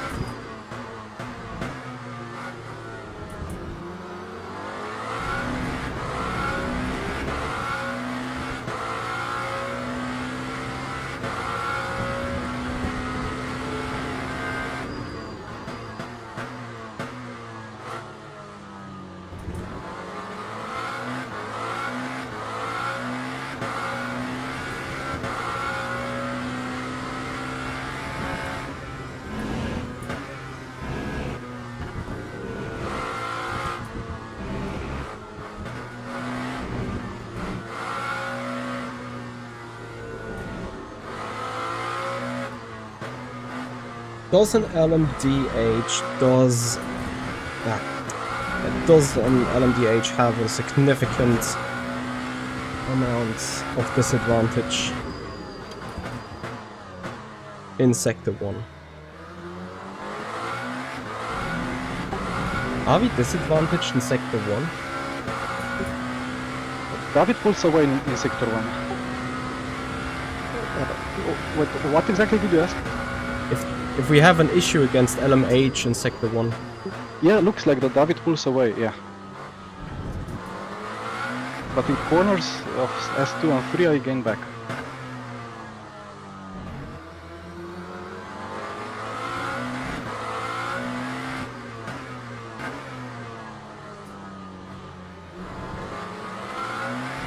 So turn 1 dive bombs required, Yeah, maybe.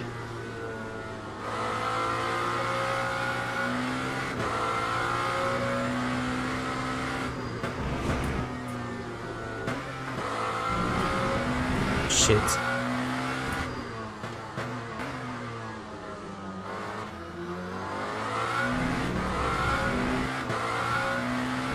I can go faster, but at the same time I can't put it out on the track.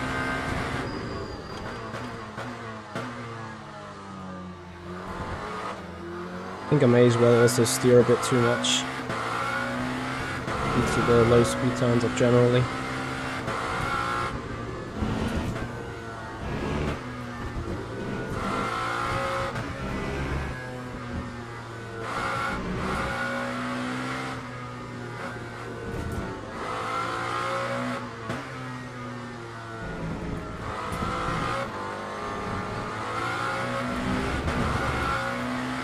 And the first sector we keep losing a 10th, 2, maybe even 3,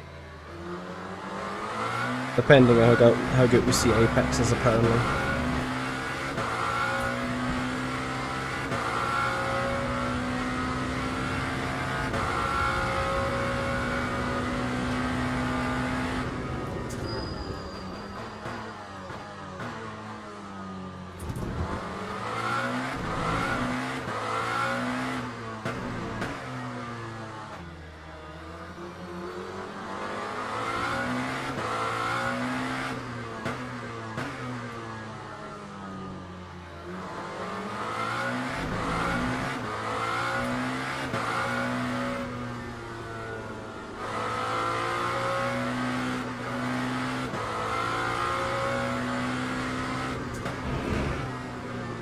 I think we're especially suffering in the high speed turns where the pub has front wheel driven motor. I think that's what we are suffering the most on. Because lap time wise we're not too far off. But it is clear to say that we're losing a significant amount of time. This first sector area, where we would probably need to be a bit more bold into the first part of the chickens, but then you guys will remember what has happened in the qualifying. I certainly don't want to risk it. Long race, still 100 minutes to go. It's crazy, like this race already feels like being on for an hour in terms of stress level. It's actually not.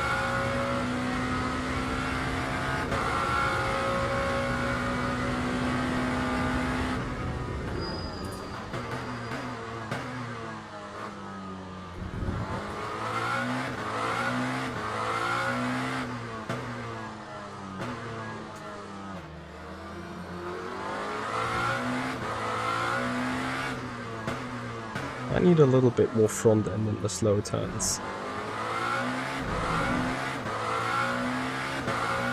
Literally in all turns. I wonder if putting down front ARB is getting us somewhere. That felt like a significant improvement already.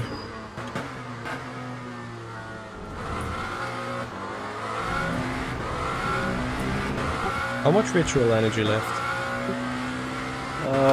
60.5. Okay, you're better than me then. 58.0, so we're gonna... It's supposedly one stopper or what? two stop. Oh! Yeah, exactly.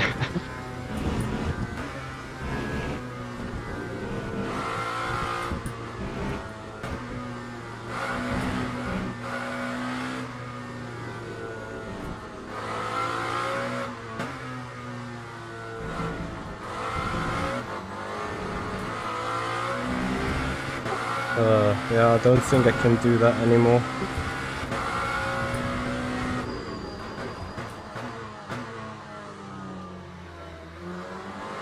Guys, is it a one-stop I hit race? the target like 2 laps ago, but I realized late as well. Someone doing this race did that race a couple of times.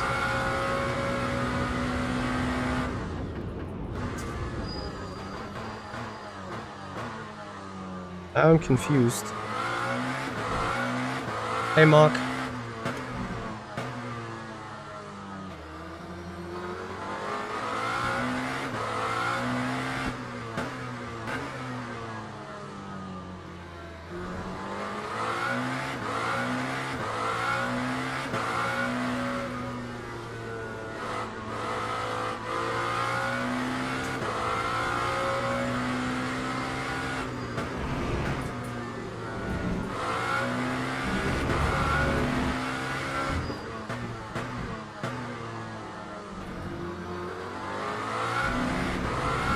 I have exactly fuel for 16 laps remaining.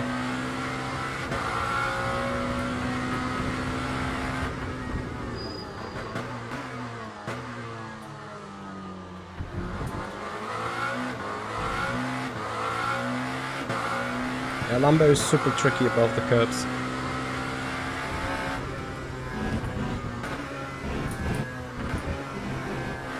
And especially the bumps.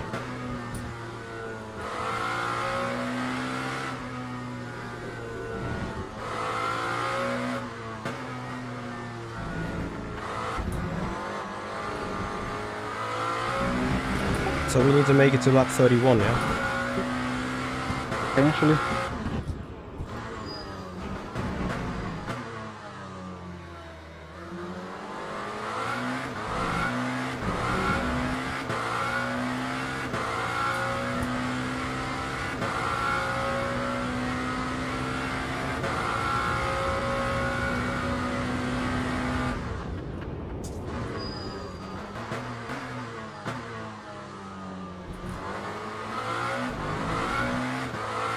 Guys, any of you here having done this event in the hypercar over the weekend?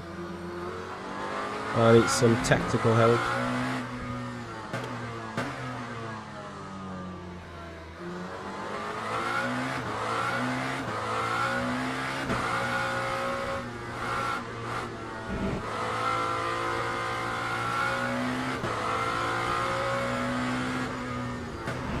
Am I really too far off now to create this? Would explain why I'm a bit faster than them. because I have been flat out all the time. Let's see what this lap brought us. 16.2 from here on. 14 laps done. Shit. Now I'm starting to do stupid stuff.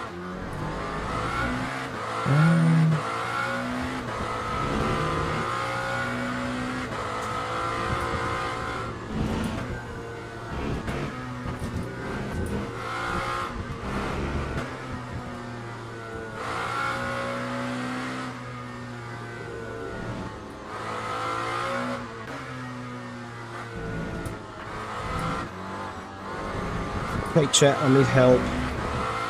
Anyone done this race over the weekend? How many laps on hypercar were done?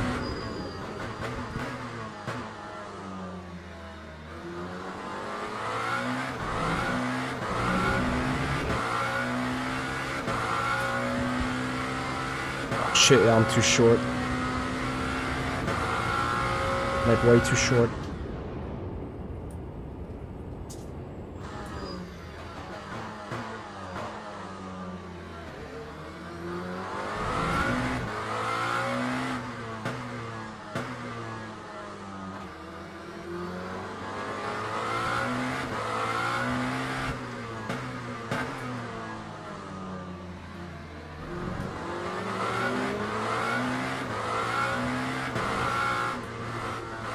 So we've done now 15 laps after this, and I think I would need to do at least 31 to stand a chance.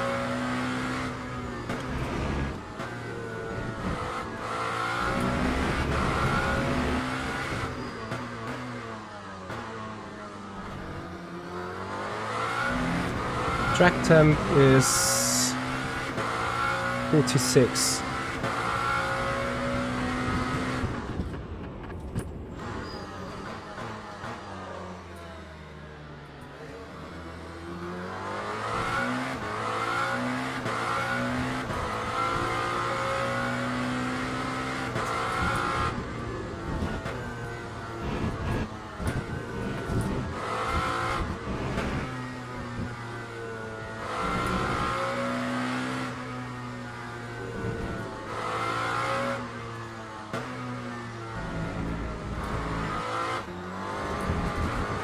I actually have two issues. With that amount of coasting despite losing the time, as Justin Haas has thankfully followed us on Twitch. I can't even regen enough energy, you know.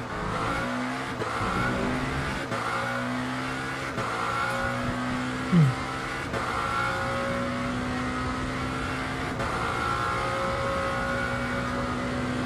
63 laps, okay.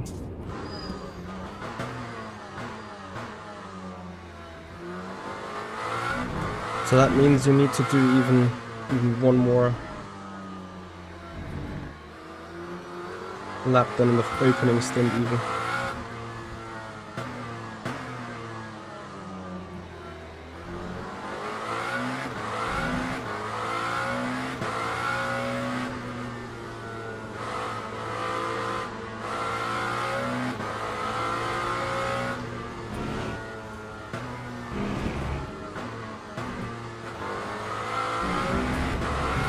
Thankfully I didn't even attack into these turns.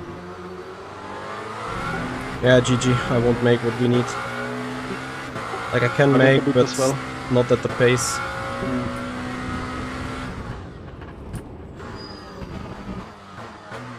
So you try to do 31 laps, yeah? Yeah.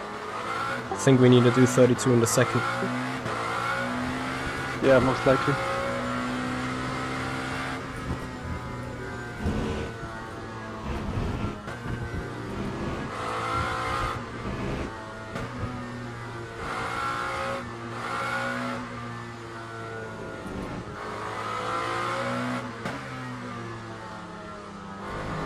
Yanni ahead.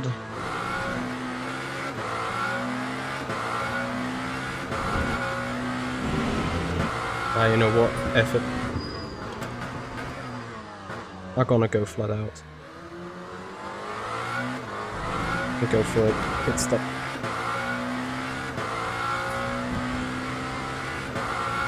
Just need to have a gap over 30 seconds over O'Regan behind.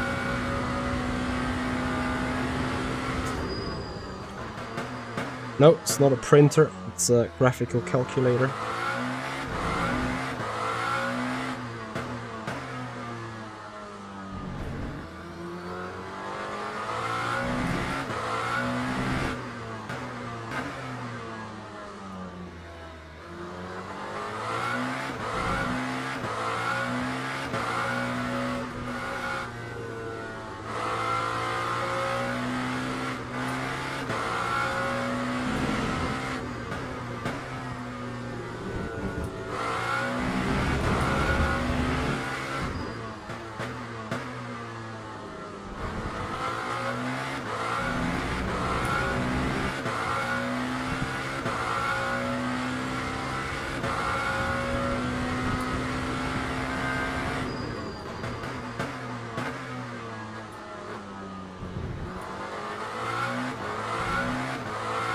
Jerome, that 155, that does include pit stop. But the number that you just said.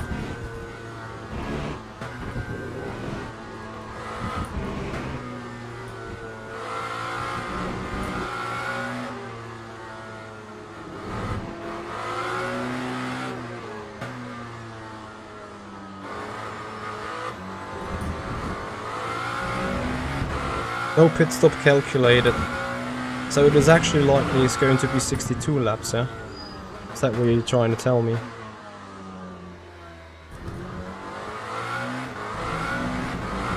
Mappet, thank you so much for the follow. Appreciate your time. Thank you for the support.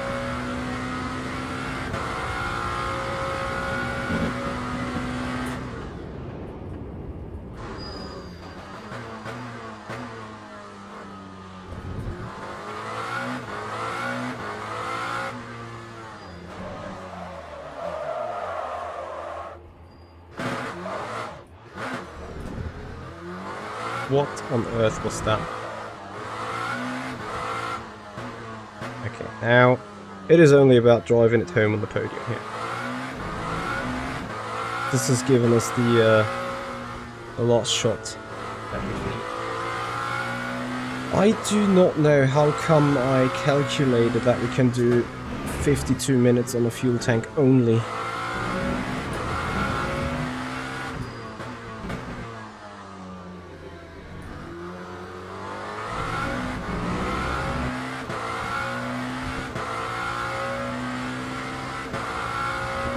Laps done, 12. I need to stretch this to one more. I think I hit the brakes before putting the clutch back in, which made the rear instantly lock.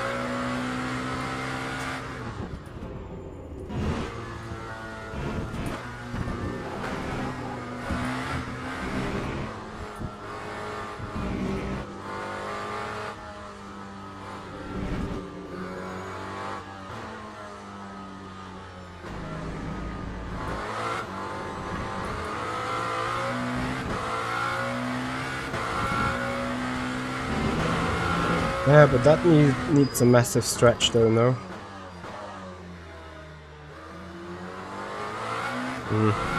I lost a little bit of my mojo while driving. Cheers.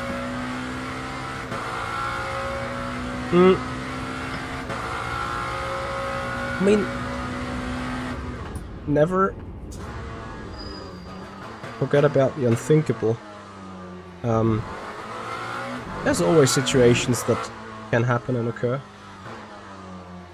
Like, you know, who says that neither of the two guys is not running into trouble?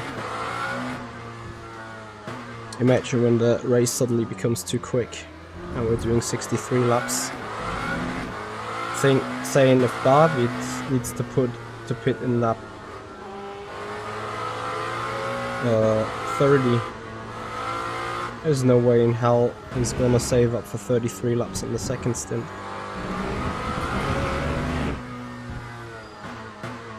It's just that right now I'm dropping a second of pace because I need to over-save.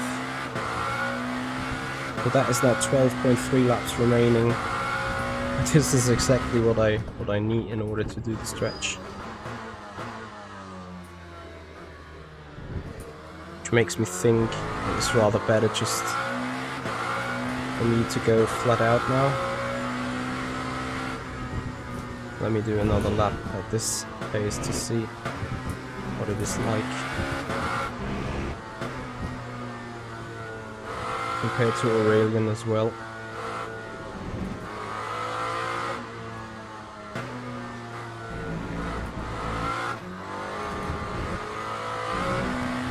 A pit road isn't that long either. Aurelian is close.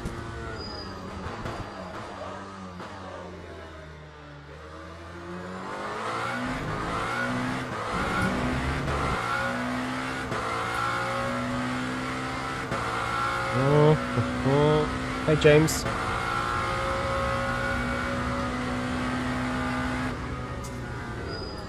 Well, that's nice in a way. I think charity is more important than a random race.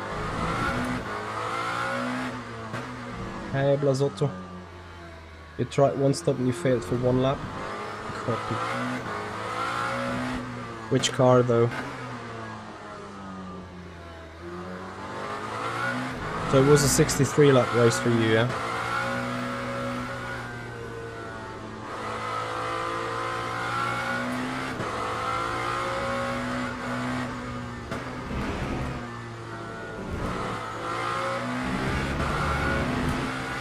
Team W. Thank you. Screw it. I lost just 2 seconds while trying to hit the number. And I even failed hitting it, so flat out of this project failed. Sadly, race likely lost for the race win.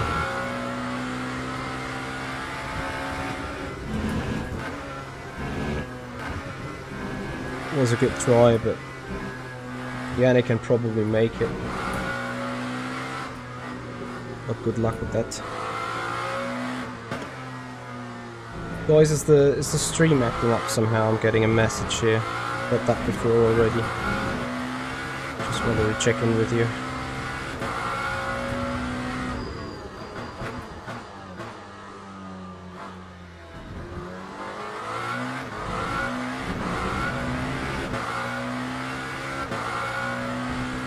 That 24-hour solo race surely isn't something I would appreciate doing in a physical way.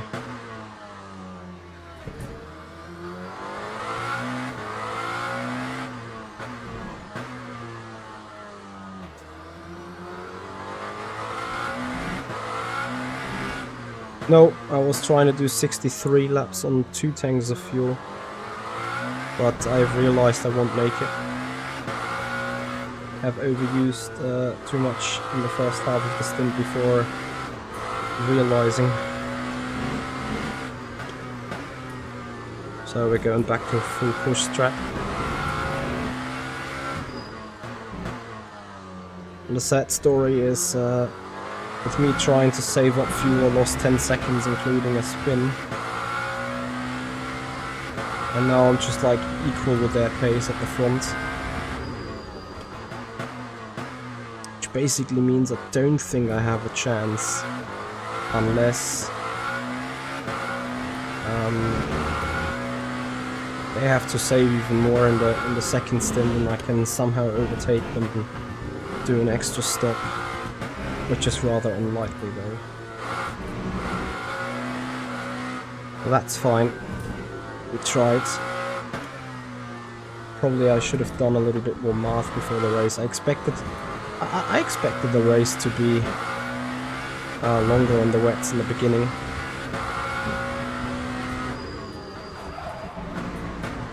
Oh yes.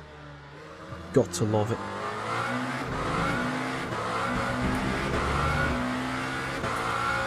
Got 8/10 gone.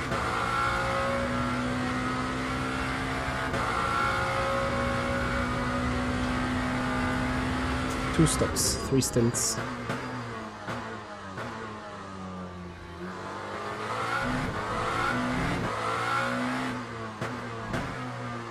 The thing is though, like, I could probably stop now and create a little bit of pressure, but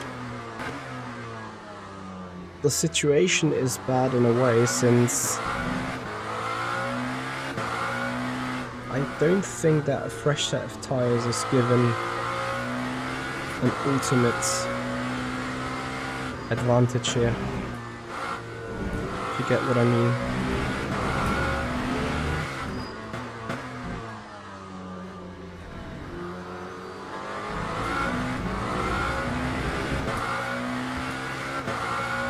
So just on a second of my pace.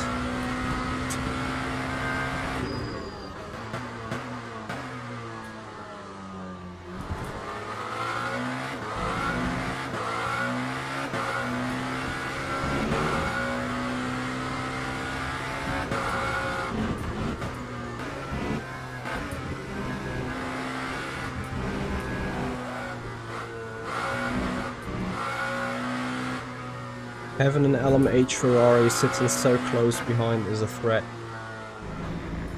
Because its aero push from the front is making my diffuser and chassis stall on the ground.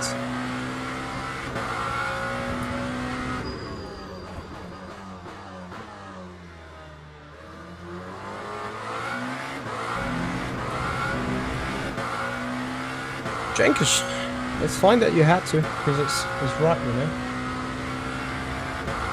Absolutely right.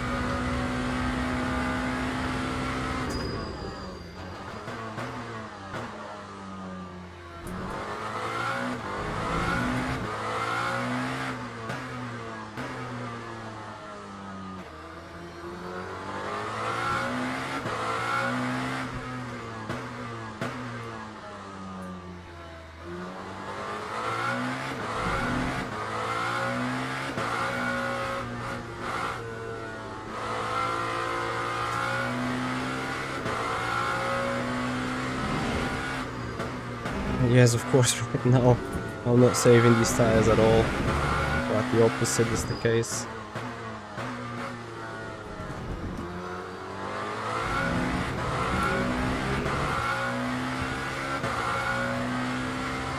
But honestly, if I'm going flat out and Yane is saving the fuel,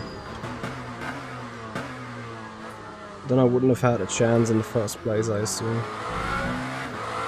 Let's see what the others are doing around us.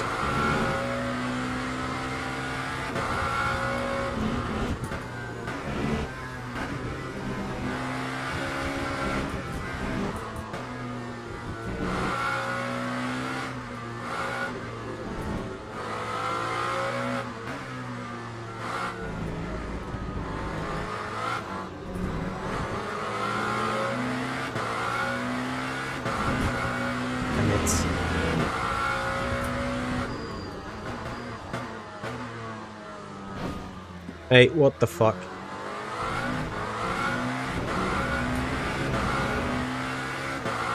Yeah, Jankish, that is exactly what it is. Excuse the language, guys, but I really disagree with that dive bomb.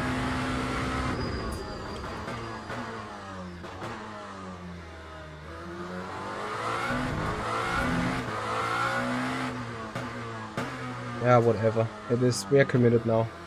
We would need it to shave off too much speed.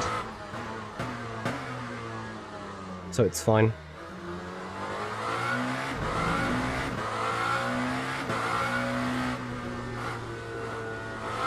That is, you know, just paying the price from not being well prepared enough. Whether that was setup, or whether that is driving, or whether that is fuel calculation. Some things sometimes dropping off the table.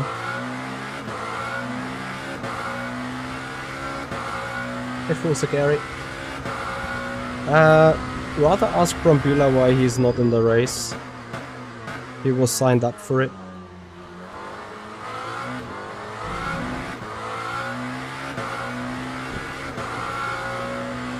Yo, Tom. How are you, bro?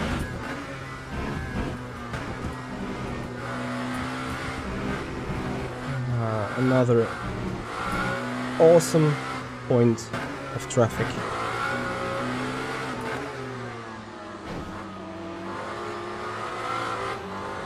Okay, why am I killing everyone right now?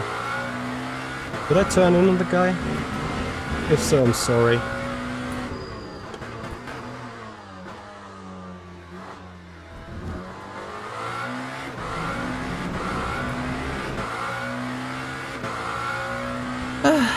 Terry, how you doing, buddy?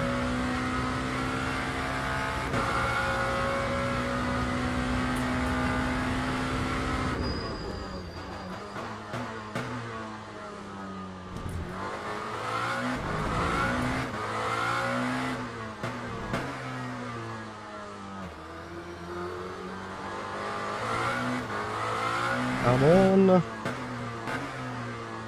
I wished for us to have a chance. Still making this a flat-out push race, but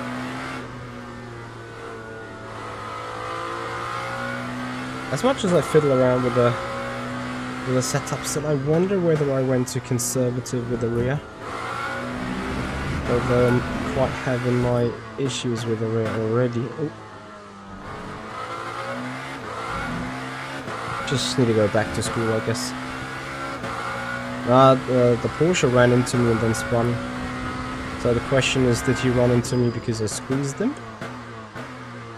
Or did he run into me because he misjudged the gap?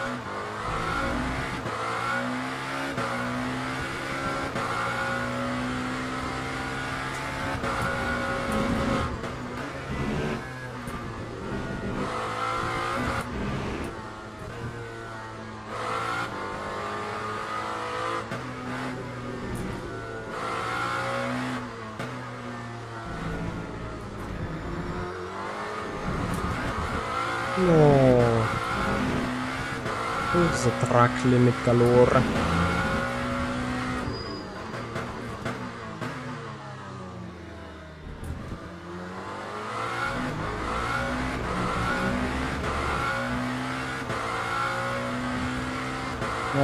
Jenkish, I can't check it now anyway.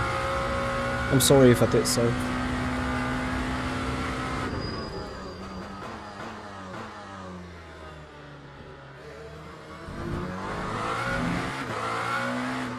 So guys, tomorrow at 8 PM you guys gonna enjoy watching the more ultimate clips, as I have taken up a new tape with the latest clips from the week.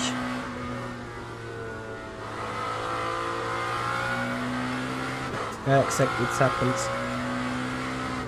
Thing is though, and what I take a little bit into consideration just now, as much as the Lambo is fine on balance and so on, remember the curve that we did?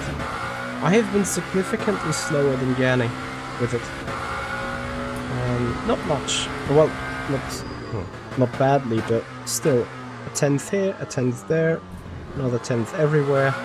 And I think our peak lap times was 4/10ths away from each other, and in average it was like 5 or 6, so hence I say significantly. And those, if I would compare those 5 or 6/10ths in driving potential, obviously I can't say now because Yano is in the BMW rather than the Lambo, but if I would apply that, surely 6/10th time loss for saving the fuel is something I consider being valid, which then means I'm probably operating on the expected level I can operate with a car.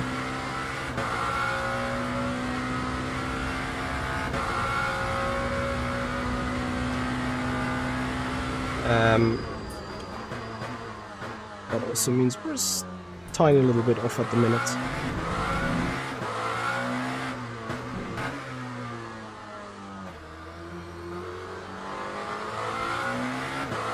So, we obviously use this drive as a learning drive, as on how to better drive a Lambo hypercar. Because let's be honest, our times ain't that bad. The only mystery to me that needs to be solved is Yanni running the same lap times as David? While David not saving fuel? Or is David also saving fuel? And they both run that significantly faster.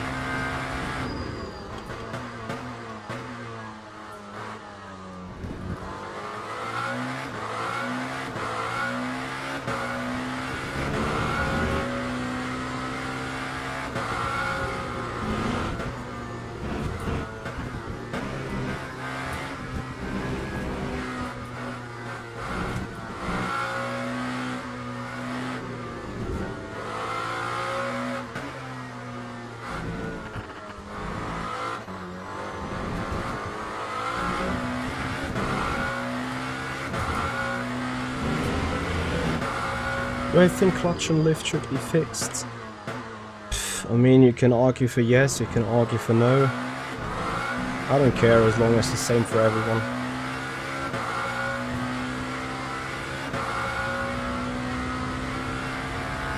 Nah, Fugi, I haven't had the issue sadly, so I cannot really help you on this.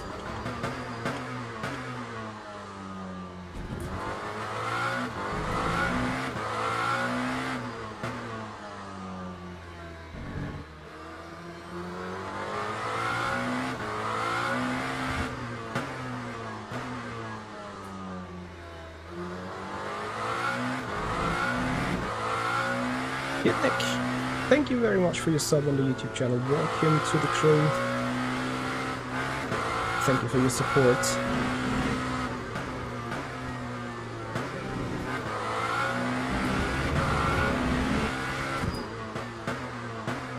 Yeah, and if you guys are appreciating the stream, if you appreciate the content, please have a subscription on the YouTube channel if you haven't done on us already.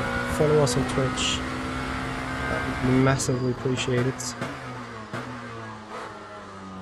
Especially, we're currently working on a couple of videos on demand for you guys on the YouTube channel. So, looking forward to have them out for you soon. Also, check out our YouTube channel by the end of tonight or tomorrow. We're gonna have a stream plan out on a weekly basis, so that you guys are able to plan your things around it if you want to. At least want to give you a little bit of an indication as in what's going to happen during the week.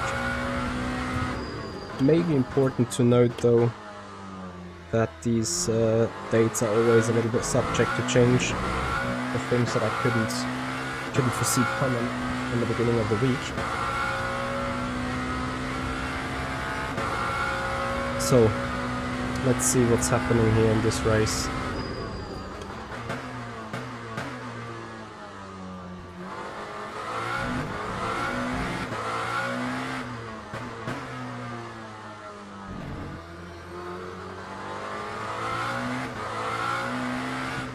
So you would need to make it to lap 31 and then even lap 32 in the second stint. It is a shame, the 15 seconds that I lost while trying to fuel save as much as required is what I'm certainly going to be missing. The second stint anyway. Box. And then I'm going to quickly go for the P.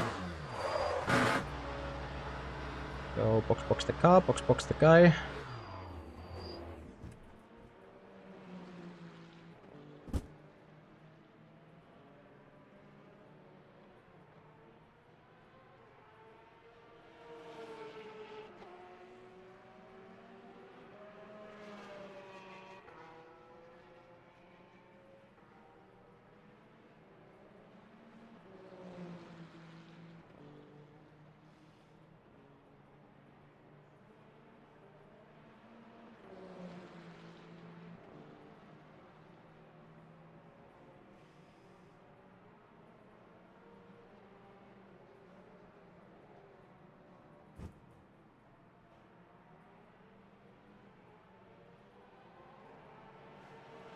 Of course, Blackstorm. Quick and no. Why is the game doing this? Like this I can't even see when someone's coming.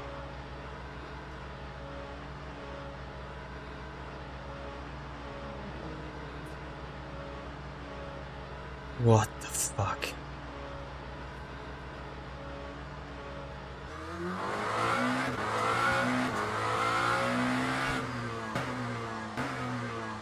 How are we doing? Well, we'll see. I guess good enough for a P3 still.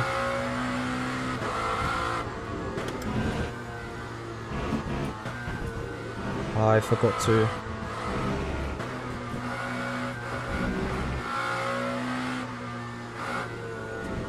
It's something that was bugging my mind anyway. So I need to do it in the straight now. I can't have it otherwise.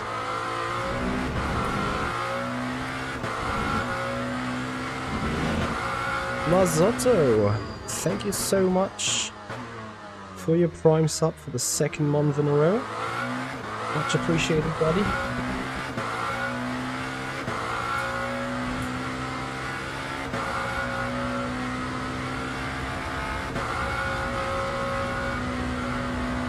Yeah, must have been because it was selected, but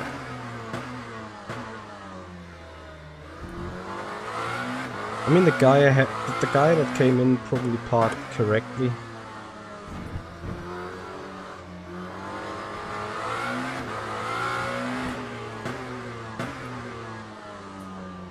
So Gelchinski is on a 2-stop, on a 1-stop. Oh boy. I think I screwed this up strategically. But it also means that we never really had a chance to go for the win. Was it Vininski that I killed? I hope I haven't got him damage.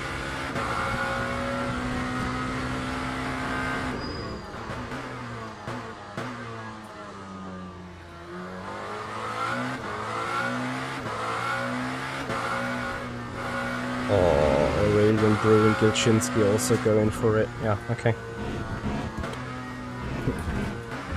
So, let me rephrase this real quick. I think at the beginning of the stream or of the race I asked you whether you think we even can win or whether we just go for the podium.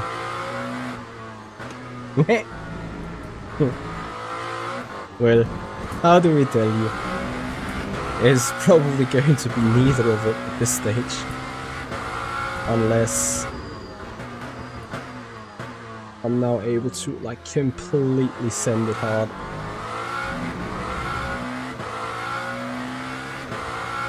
Probably not even going to be 63 laps. So you guys gonna be fine with 31, right? Yeah, if it's 31. Yeah, it has to be 31 till the end, right? Okay, then I fucked up. How did I get this wrong? I almost got it wrong as well. Well, I don't know, I calculated 3.58 flat out in fuel and it was like 53 minutes and I was like, no way in hell I'm gonna stretch it beyond 1 hour. I think it's a Lambo issue. I remember on Imola, you know, that release event when Lambo was just shorter than other cars. Oh yeah. What is your average that you would use flat out? I don't really know, to be honest. Quite close to 3.5 I suppose, but I forgot, to be honest.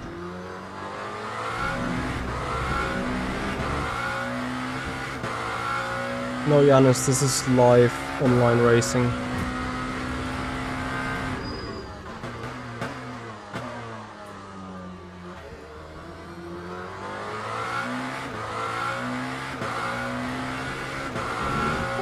David 32 laps, like what the hell? Yeah. The advantage of Peugeot, I suppose, but not sure.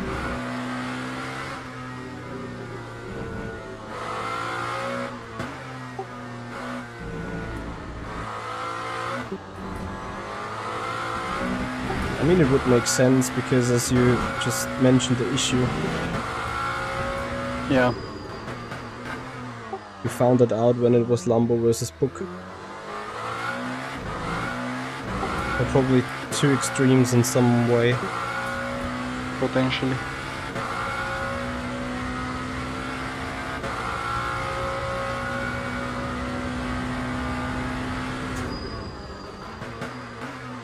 So guys, to create a little bit of suspense, and I may be afraid that you'll be like, nothing to be suspensed about anymore, but are we able, or going flat out, to create a gap of 25-ish seconds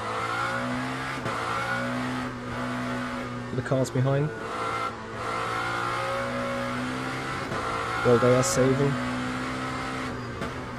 That is the question now we need to put ourselves out to, which means 6 or 7 tenths of pace advantage required.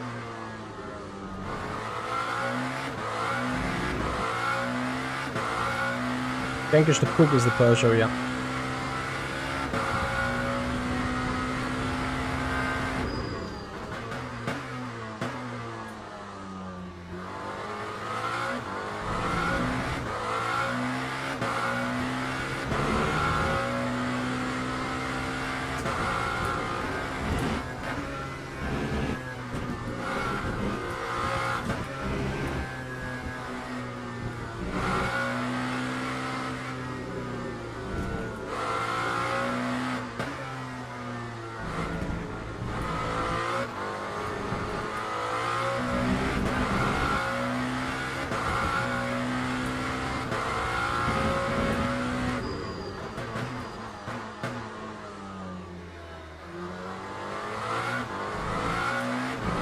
So at least we're going to be closer to these guys ahead.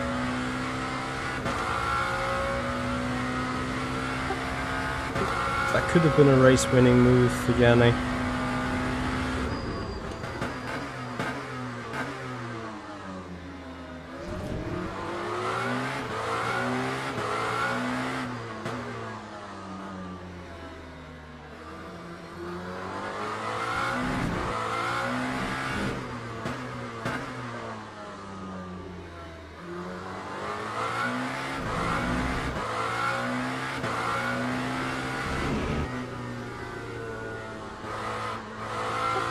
Could have been a race-winning move for you. Gonna be difficult, but potentially.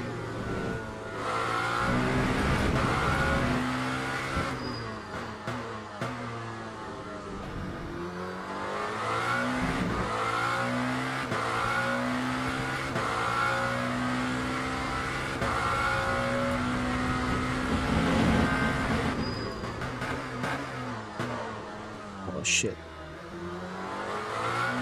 Not too much. Yeah, Alex, first of all I'm on 20 or on 31 field of view.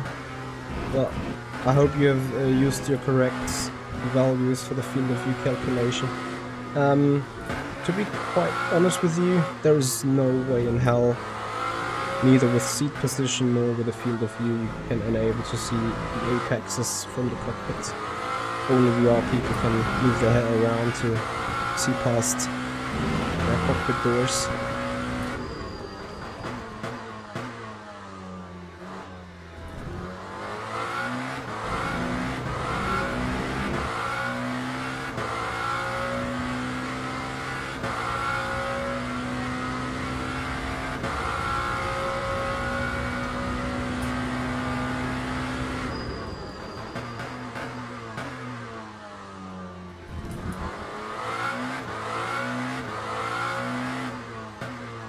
I'm slightly, ever so slightly mad on me for having given up the advantage of being close in that battle up front, even though in the end I would have probably passed out there.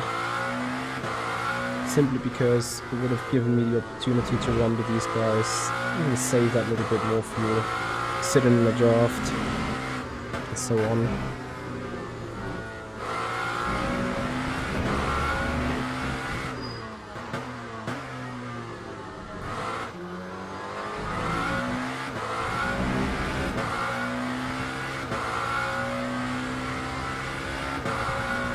This is crazy, I'm doing something very, very wrong.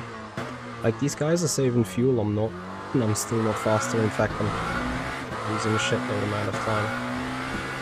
And probably I had a bit of traffic last lap, but still.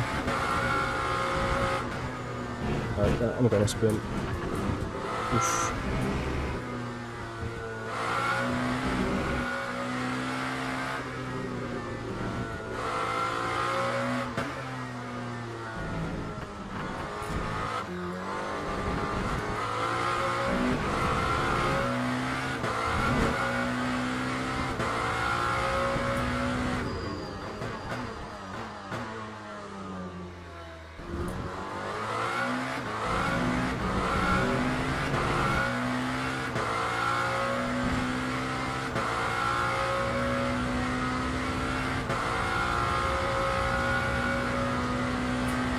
Jerome, can you calculate at the speeds the guys are doing, how many laps is going to be at this stage.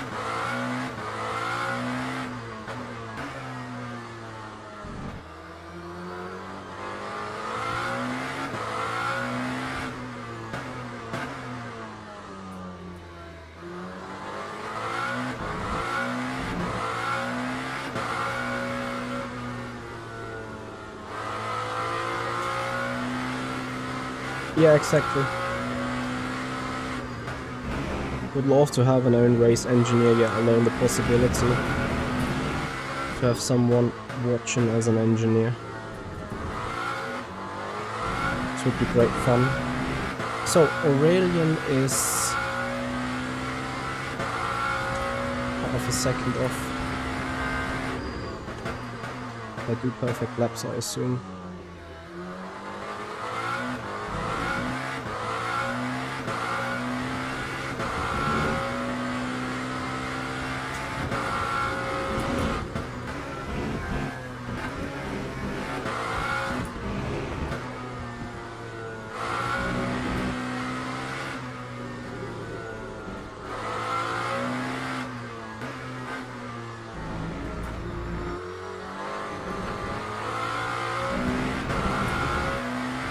Just gonna have a quick fuel calculation myself, or lap calculation for them.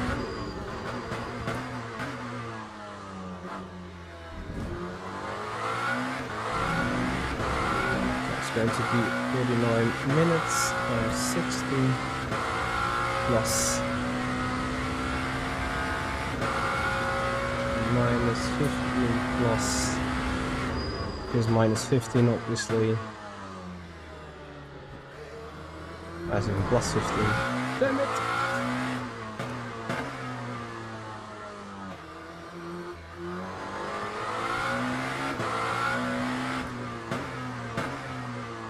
It's even easier. We put it plus 30. 30 plus whatever is left for us. It's going to be 40 something.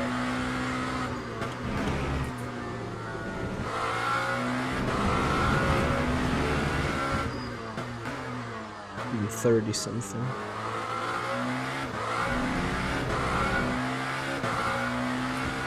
It's 37, and that we divide by 4, most likely like 54 is an average.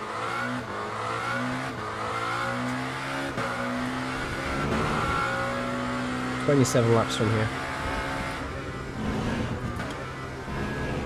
And we've done 25 laps. Race is 63 laps. Copy.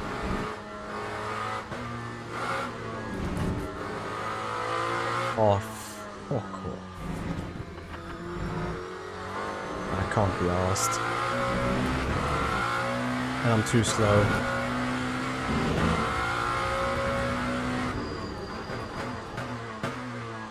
So have I got 3 points in total already? How many cut points? Almost no. 3 already for stupid runs.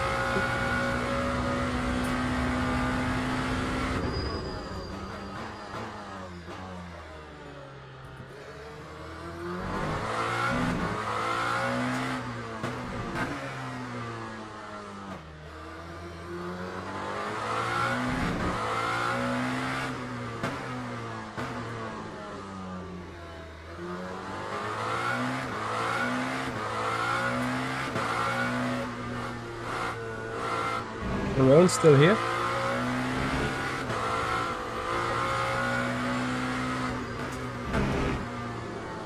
Can you do that comparison you did last week on Sunday on the channel for this time as well?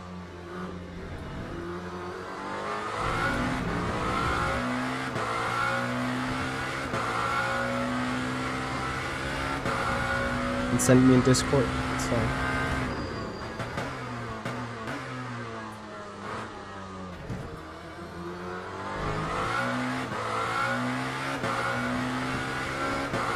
Okay, come on now.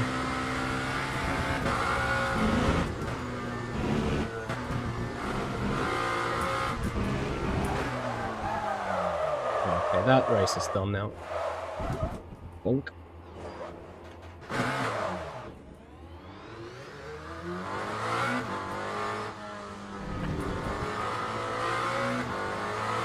This is irreparable.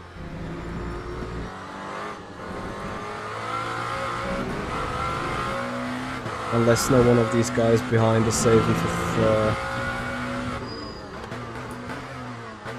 63 liters, 63 laps. Also, we have a repair all. Something is broken on the car.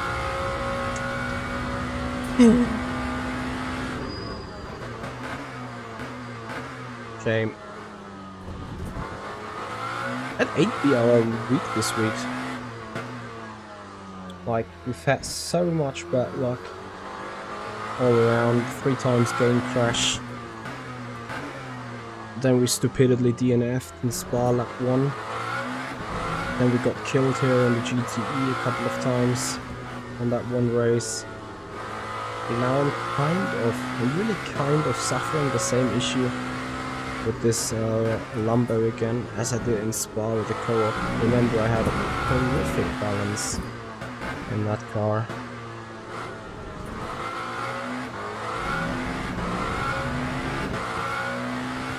Oh guys, you know me well, right? I have the never give up mentality. It's just, if Aurelian is somehow able to finish the race in that fuel tank he's currently on, there is no way in hell I'm gonna hold him up, or I'm gonna be able to win against him, because I have going to pit again, take fuel for like 5-ish laps, and be stationary for 8 seconds or so, so I'm gonna lose like 35 seconds.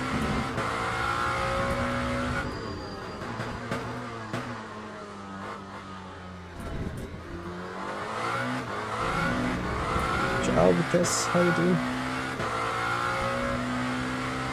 Jerome, can you carry out a fuel remaining lap calculation at the current speeds guys in the front are doing, which is 54.0 in average?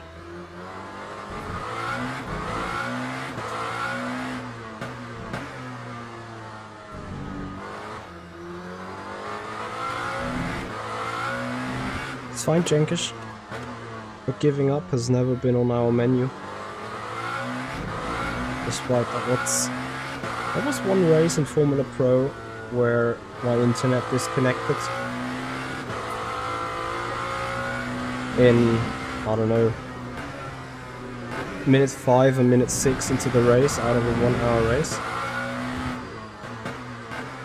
And I was down on the internet for 5 minutes. It was Donington. I still reconnected. And I drove, I think it was 9 laps down, 8 or 9 laps down. But I still gained 2 more points because 2 cars had terminal damage mid-race. They dropped out. I sneaked up their positions. Yeah, Jerome, I'm thinking the same. Which means Yanni will be doomed. David will win. And here it's a question of whether Aurelian or Melamed are able to realize early enough and then save the amount of fuel. If they are coming for pits as well, so is we, all we need is a 4 or 5 second gap. That is much more doable. Hence why I think that this race for the podium is still on. It is just that pity that I've made this wheel still on.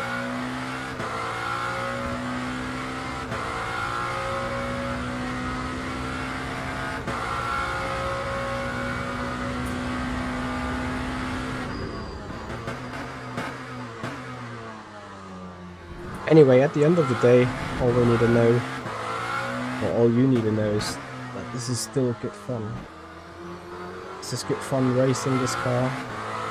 And you may have probably also seen a little bit of a transition of me.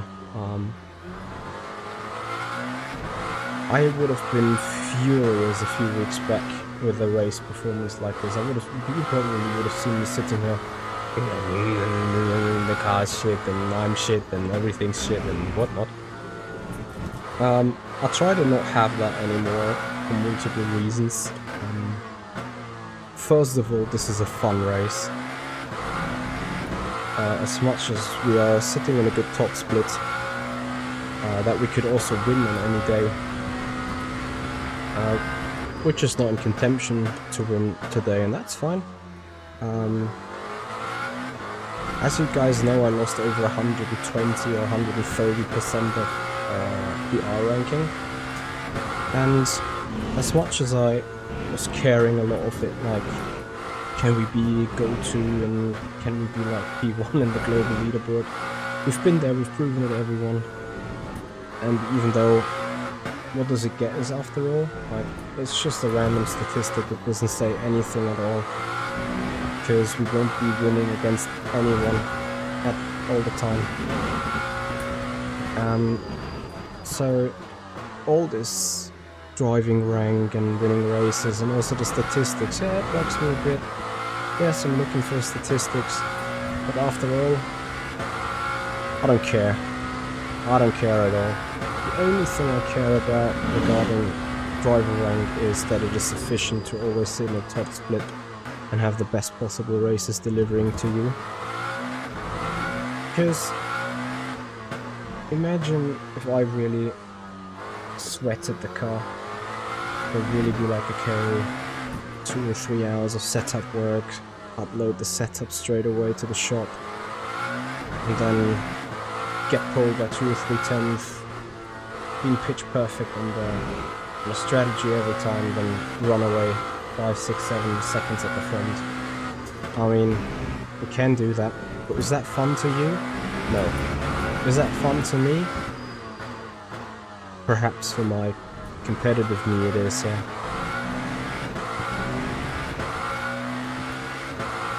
But does it get me anything to win that race? No. Am I worse off losing that race? No. Does someone get a contract from winning that race? No. Will I qualify myself for running in Virtual Endurance, not Virtual Endurance Championship, in the Lamborghini Virtual Series when it happens? For sure. I'm pretty sure that there are teams out there waiting for that series to happen with spots free that I can claim. I am 100% confident on that, and a single race like this won't be affecting that decision of team managers. If I would be winning all these races like other people may do, perhaps even more, I don't know. But, you know, at the end of the day, as much as they are looking for guys that have great performance, they're also looking at guys that know their game, that know how to do things. And literally, a lot of these people in the top can do that at any time. So, do I need to stress and wear myself out for random races for a potential opportunity that may or may never arise? No. And that makes life just so much easier. That can make me smile about this race. That can be like, okay, hey, you know what? We have been on the podium or not on the podium with 40 seconds back to the lead. So what? If it would have counted really right, if we would have had to really prepare for it, we would have been up there. But we don't have to, so all we do is enjoying the races so far. I mean, obviously to a certain extent you need to be careful that this is not becoming like your average performance to fail in strategy and pace and maybe a little bit of setup at any race. But I can assure you, we will win races in the future again, for sure.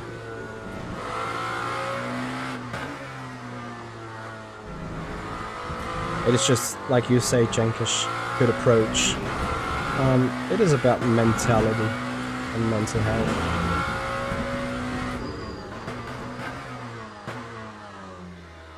Lambo sounds fine. It's a bit of a fun driving car. I think it's very hard to master though. Anyway, coming back on the point, nothing is more draining mentality-wise than esport, especially when you're in my position. I've spoken to a couple of guys, James Baldwin, Isai Chinchik, as they are doing ESL R1, and I can only imagine what kind of mental drain out of battery that is.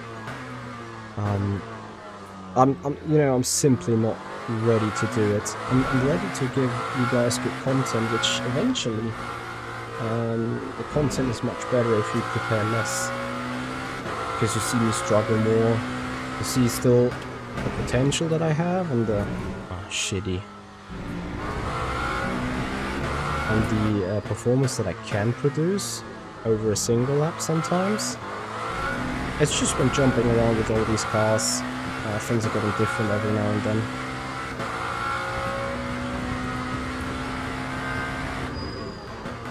Trust me, mentality is the most important thing when it comes to sim racing. I don't know, you guys are following me quite a while now, I guess.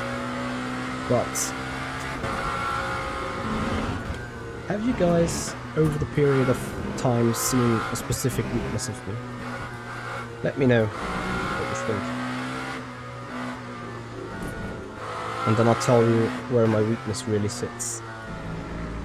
At least at the minute.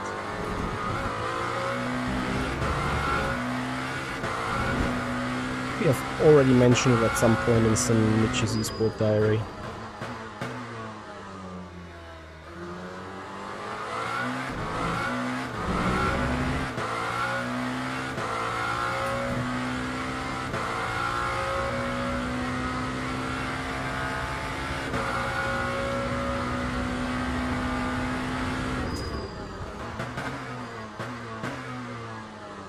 You guys got any idea?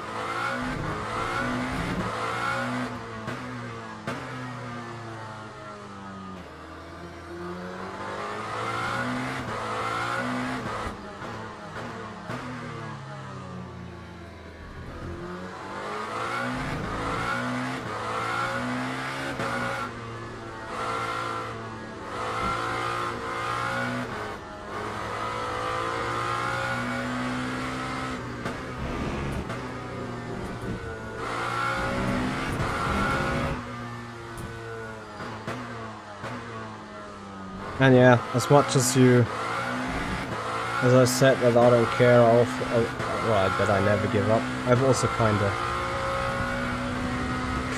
given up on that race. Like, obviously it's not giving up, but you see, I'm not pushing flat out at all anymore.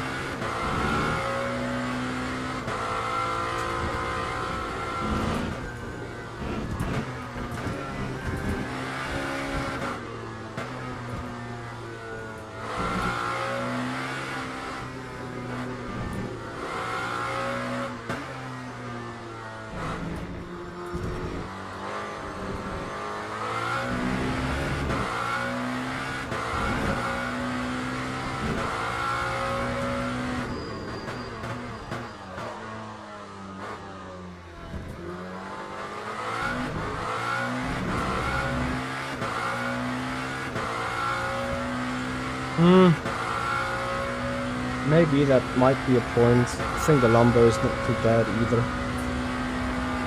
It needs to be driven correctly though, and that is what for today at least I failed on.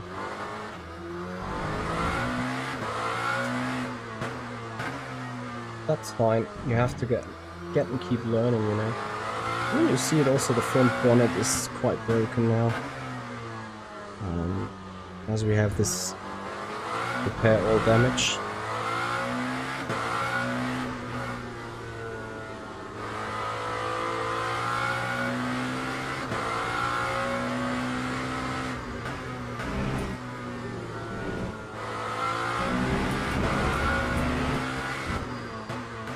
And we're driving roughly 5 or 6/10 of our. But, you know, let's make it a game. We want to go full out for the push.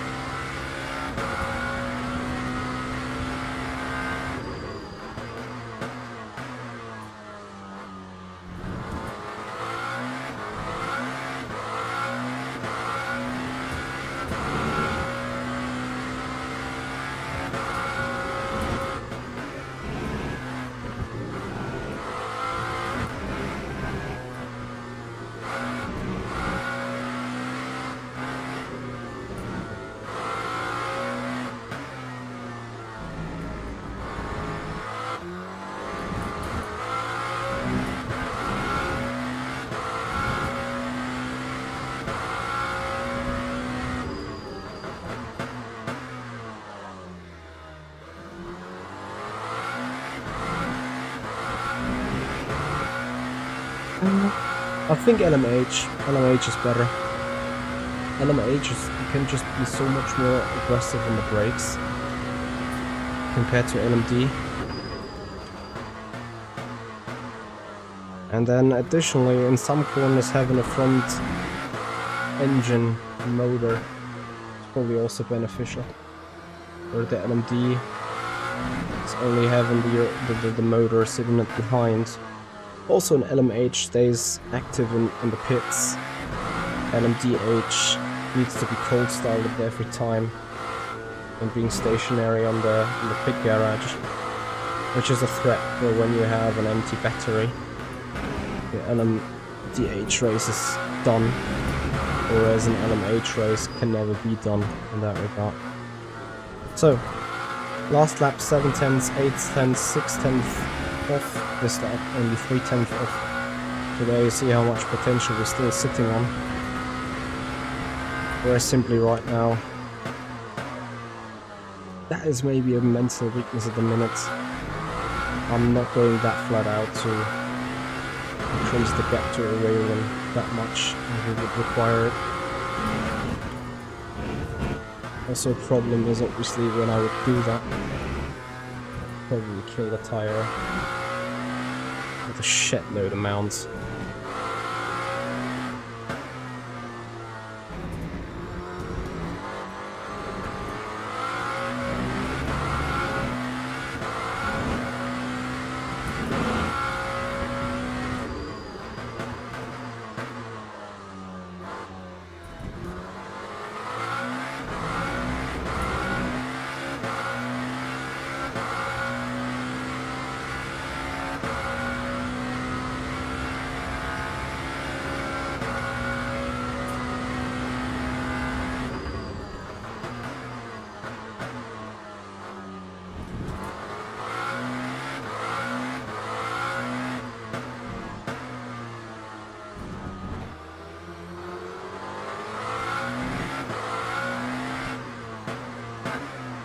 Now that would be an advantage everywhere, right? I think it's to a certain extent this LMH, LMDH thing is unbreakable. Because the car dynamics when you have an all-wheel drive is just so much different compared to when you're just having rear-wheel drive. You can maybe get that down over lap time, over like weight differences and so on, but I think that's about it. Obviously that difference doesn't come into play in a fight, because these couple of kilos less or whatever to get you to the same lap time won't give you the advantage you need over an LMH, LMDH car. Saying an LMH can brake roughly 10 to 15 meters into every corner here. Like you guys may remember the race we did with the COTA, which you could brake here with the LMH, and look where I broke with the LMDH and still died or couldn't make the corner. Probably I had in mind the LMH braking now, where the LMDH which brake is spinning around. But it is here where the board starts is where you hit the brakes in the LMH. So that is a roughly 10 meters later or so.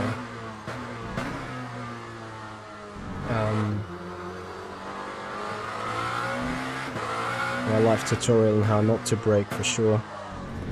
Anyway, point that I'm trying to raise is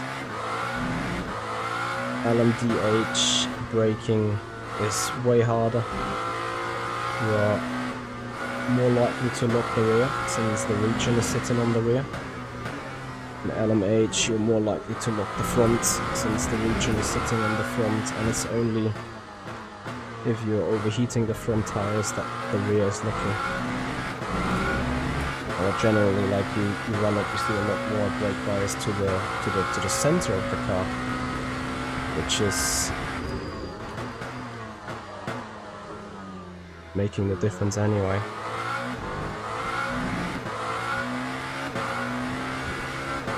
Yeah, nice braking. I jinxed it. Happens to the best at times. And before we spin out here in the S's, because same reasons and so on. It's just a sad story that I've given up again 2 seconds or so to Aurelian, so I mean I can do that one more time and then for sure I can wave goodbye to the podium. We can check the other gaps in the meanwhile. Apart from Aurelian, everyone is further away than 50 seconds, so that is enough. Having said that, I think it's about time to set up the pit stop for us.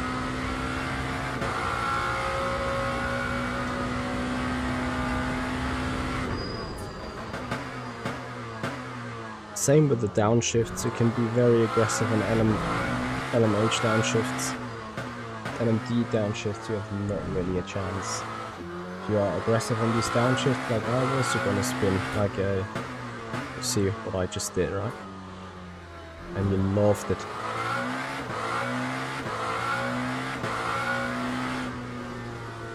Yeah, exactly, but Cadillac is an LMD.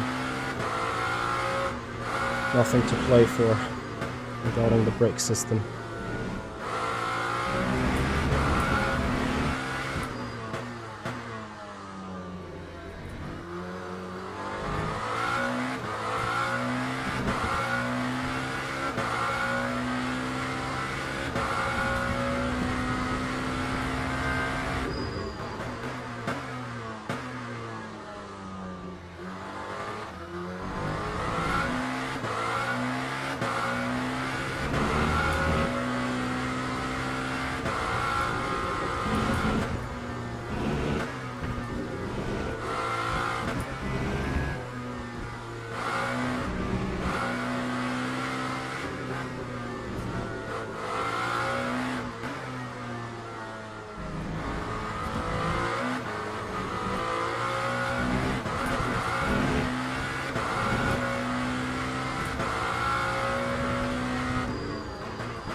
And I hope you guys appreciate the run still. If you do so, guys, please have a sub on the YouTube channel, follow us on Twitch if you haven't done already. Massively appreciate the support of you guys. So we've done 50 laps after this one, so we're gonna approach lap 58. We're fueling for 63 laps, so we need 5 laps of fuel.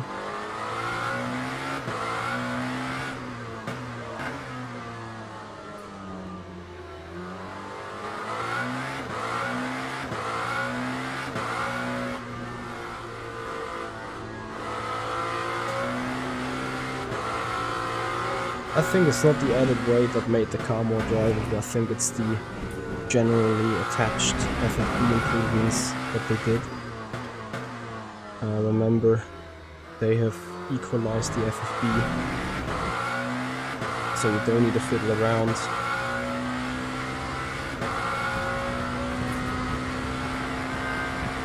With the FFB per car, as it's more equalized now.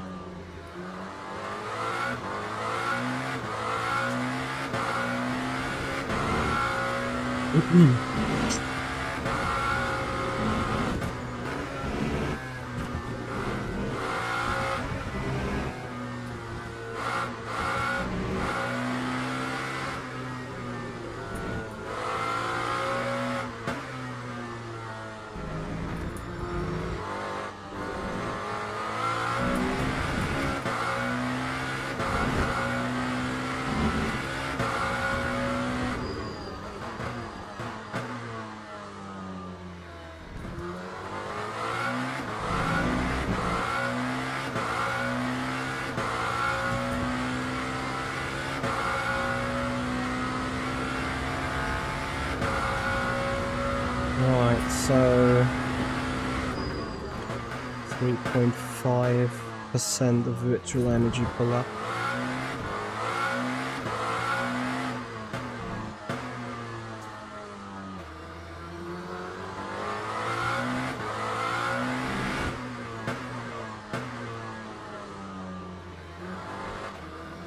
5 laps.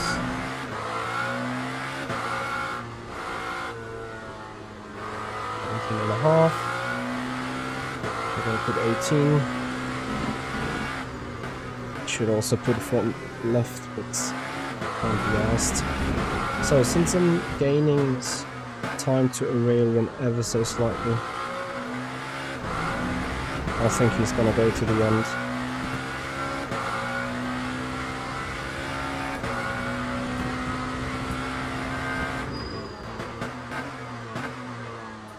As I think with my internal give up to an extent, I'm lacking way too much pace and I don't see him coming back to the pits again.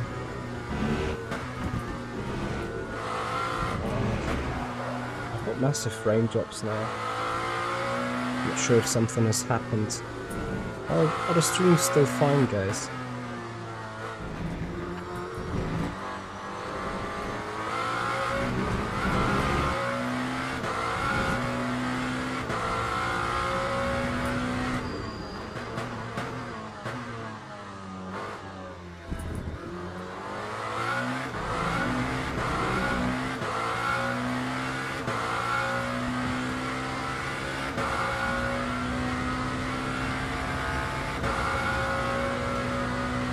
I don't know, like to me the hypercars didn't feel that light, to be honest.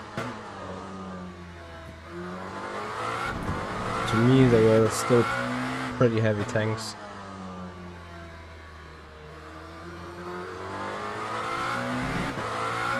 Is this something happened to the stream by chance? Is it somehow slow? Buffering? Ah yeah. Exactly. So something has happened indeed. I can feel it in the FPS and the game performance that something is acting up in the background.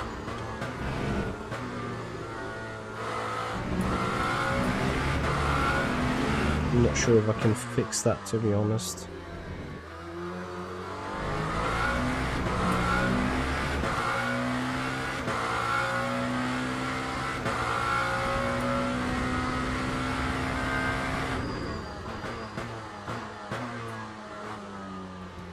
How about this game crashing again when leader crosses the start-finish straight? This would be amazing. Now the overlay now, so the overlay is blinking or is it just not fluidly updating? Almost spun. Aurelian will be like, when is this guy finally heading into a spinala? And I can say hashtag soon. Overlay not fluid, copy.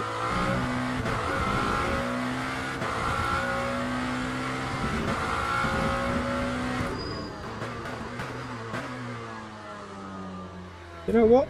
I can't be asked if the game is crashing, it's crashing. And I want to check what's going on.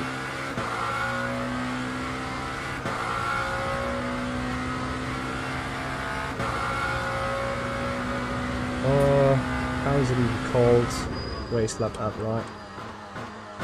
So now it's gone for you, I guess. Quick reports.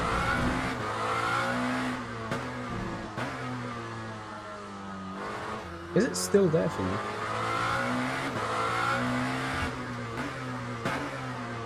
Because I've ended it. Should not be there at all. Okay, if it's there then I'll just leave it, right?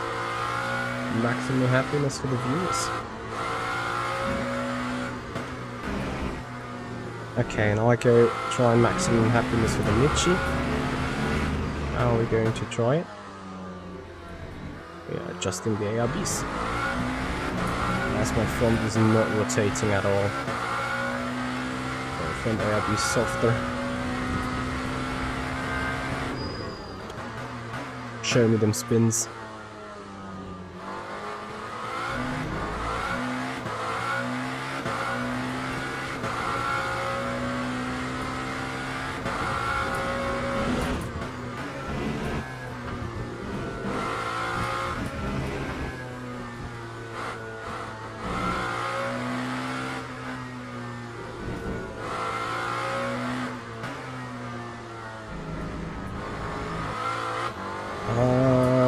What do you mean a video about my equipment specifically? No.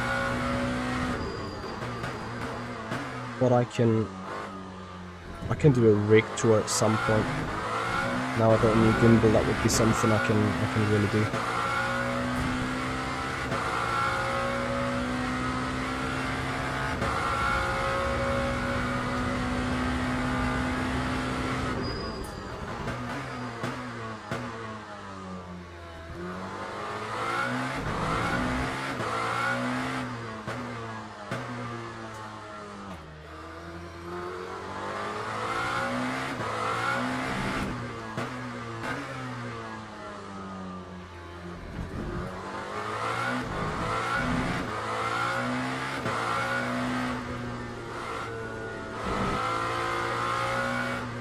I'm not sure if I'm gonna do a room tour because there's not much to see. Let's see.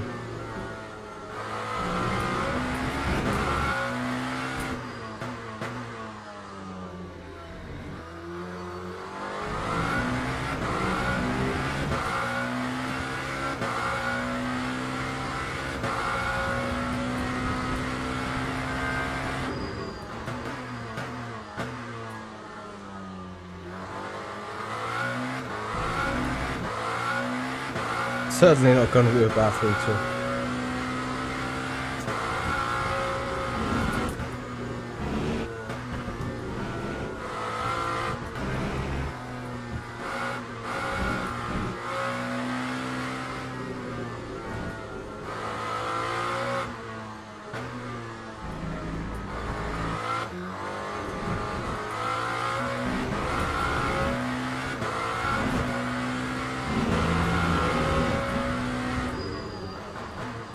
Well, I can tell you that much. In order to go from here to toilet, you need to run a perfect S. It is like literally like from 12 to 16. Just if you would do it backwards. Because what I would do is from here on, I jump 180 degrees to the right. Then I storm out of the room, go to the left 90 degrees. Meter and a half or 2 meters forwards, then I go left again, and then straight to the end of the wall. That's where the toilet is.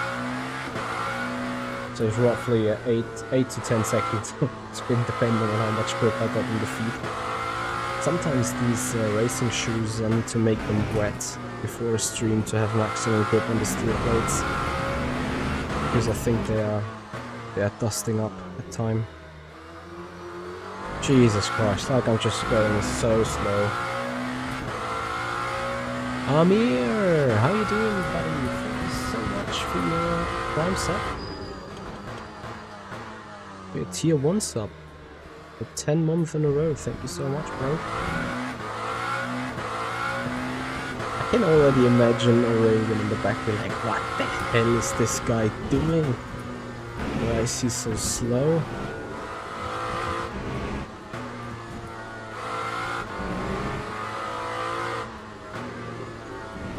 Is David spun now? Yeah, we had the contact. I have no idea what happened. He's unhappy. Aye. I was defending the most insight into that hairpin that I've ever did, but we collided still. These hairpins are pain. Yeah.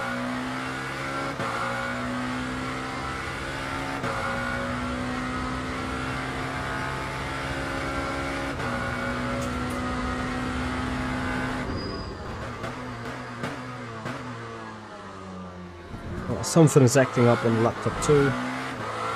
It's just... the days are awesome. There's awesome streams. Like throwing everything at me. Bad prep, bad strat, bad hardware, bad supplements around. It's just like have a shit day in the office. And it started that morning already because I was so slow getting up to work. Got a couple of things done. But for some reason I couldn't really pick up the speed for today and be very productive at all.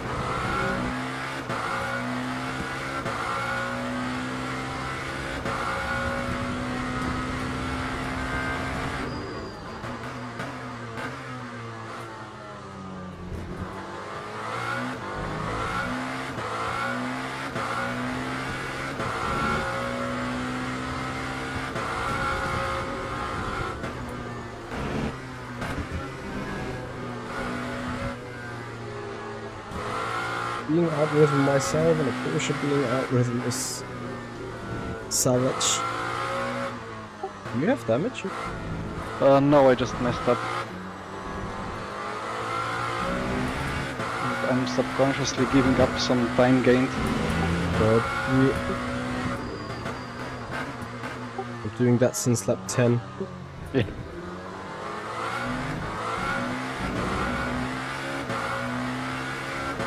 Interesting, Jerome. Which lap? Let me know. To lap 55. Simon the Sorcerer, thank you so much for a €6 super chat donation.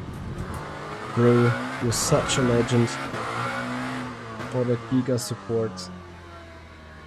And today it's just so unjustified because I'm so slow. Well, I guess it is for the content. The content hopefully was good enough so far. You guys are my judges. And if you appreciate the content, give it a thumbs up. And if you depreciate the content, give it a thumbs down. My friend left certainly gives it a thumbs down because he's like, I'm dead already. Stop pushing me. I can't hear. Okay. So we come to our inevitable box.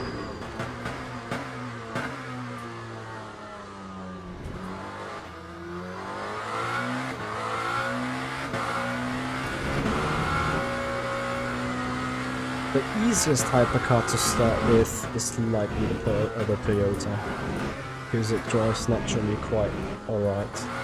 After that the Ferrari, and then what other good LMH we do have? Yes, then the COTA is coming already. Peugeot or COTA.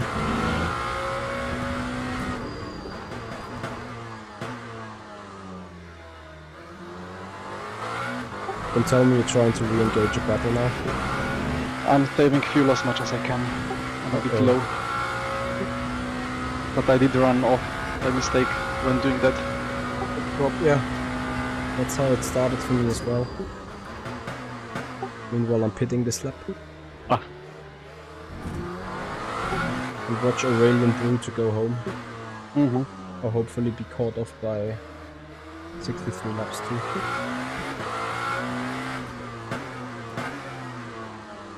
But a Caddy is not an LMH, it's an LMDh.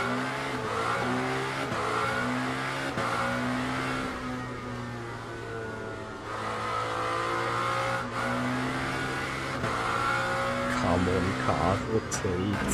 Please.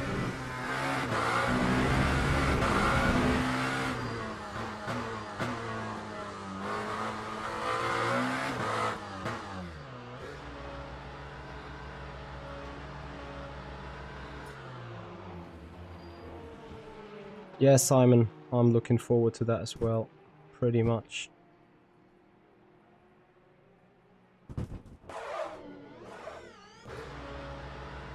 So, Aurelian will go to the end, Gilchinski will probably not get us, P4 it is. I mean, not bad for starting 8th, right?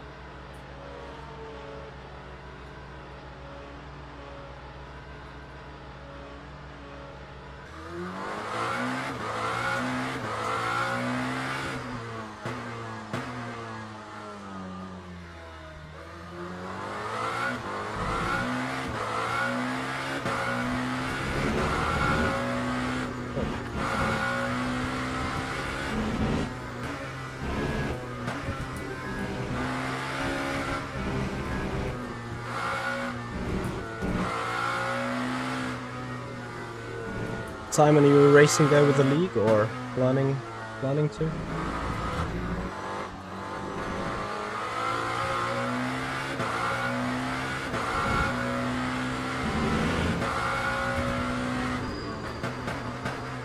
Yanning is annoyed by the crash.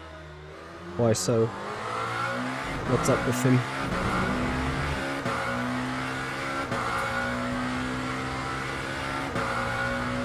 Now you guys need the pepper radio because I can't see the pepper anymore.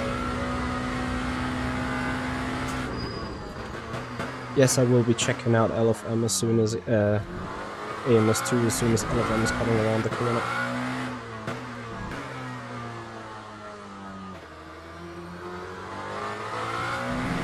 Yeah, but like, why is Yano furious about it? Because he kept the position, I guess.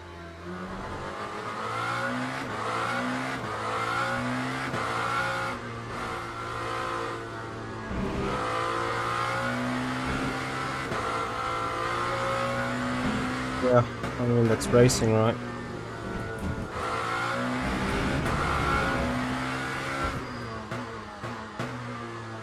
Probably just as much as I'm annoyed about my strategy for today.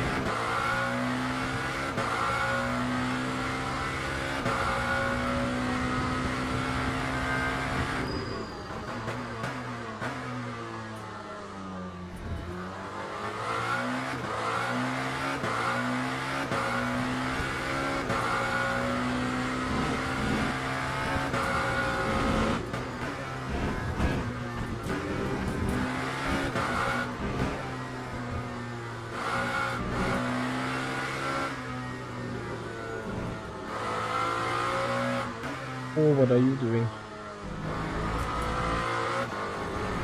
Which way is he on?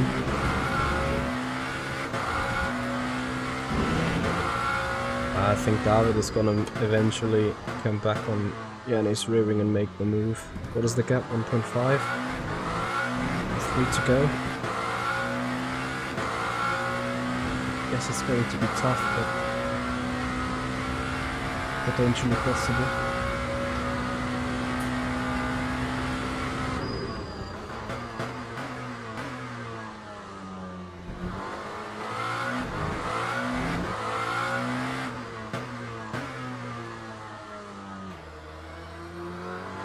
Steering angle is indeed important, but I recommend running between 500 and 540. The Azota probably 560 even. Very smooth steering there.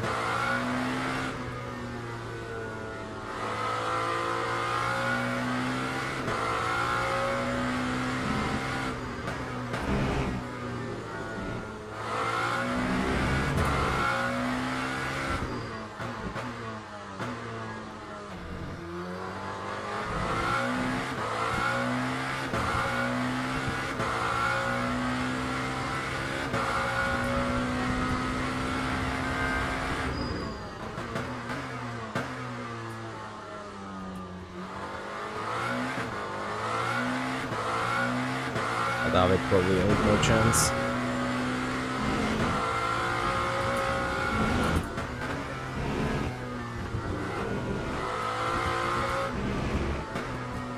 Depending on what's Yanni doing. Oh, what a screen freeze. Lightning going over the bumps. So, if anything, I'm a little bit annoyed about my hardware today. Like the stream acting up in a 2-hour race. It's not really what I want to see.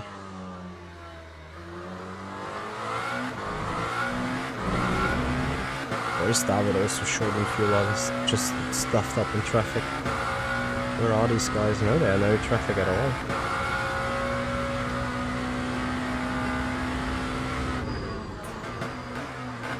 It's 2 to go after this.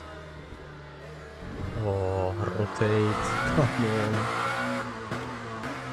If a Raylan bro is getting into the pits this or next lap, I might have a last lap chance. Oh, shit. But if I keep doing that, then I don't even have a last lap chance.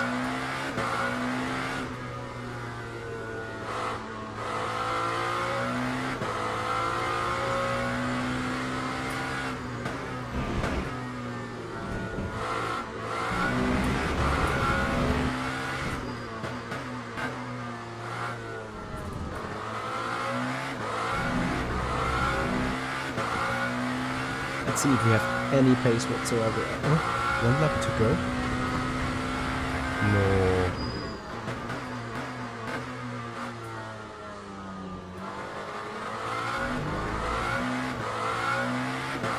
It is 2 laps to go, eh?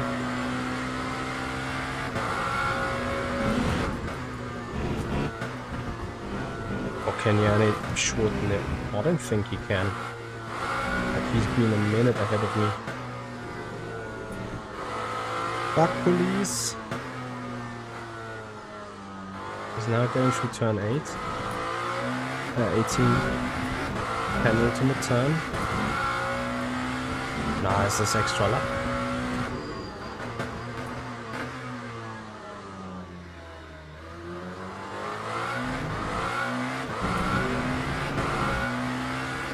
Yeah, 5 seconds to go, these guys are going into lap 53. Let's see if someone is doomed.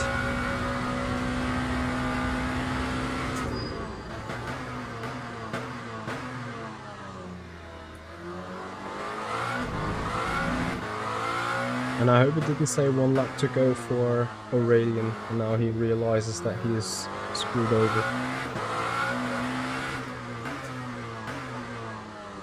I really would appreciate him for the podium because he did nice. He did a good job.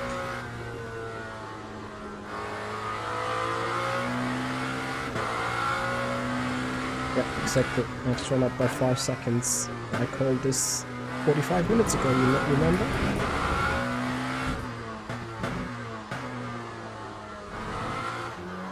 When I said to Yanni after the pit stop it's going to be 63 laps. Now it's 1 to go for the second time. So Raylan seems to be fine on fuel. Good boy.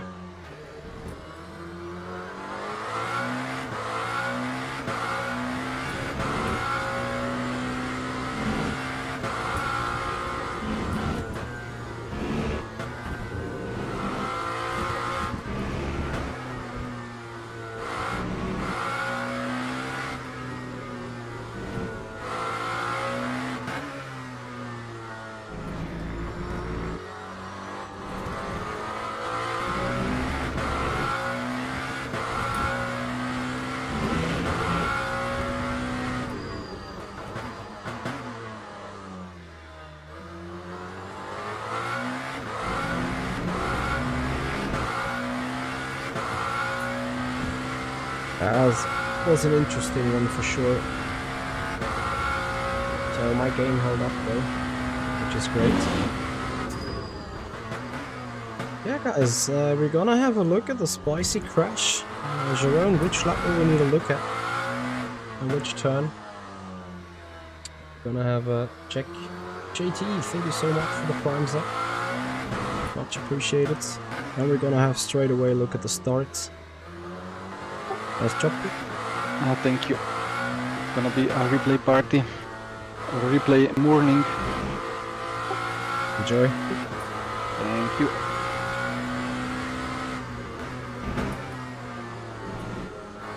So here we come, here we go. Bad management on the fuel and everything. P4.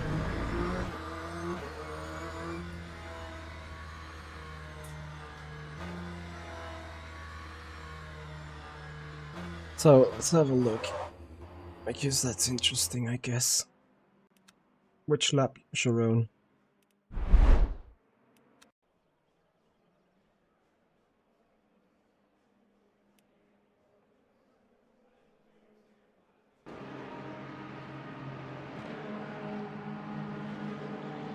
They are still close.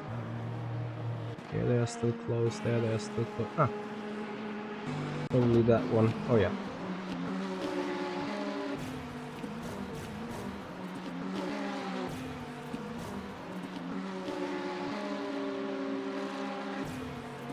Yeah, I need to. Yeah.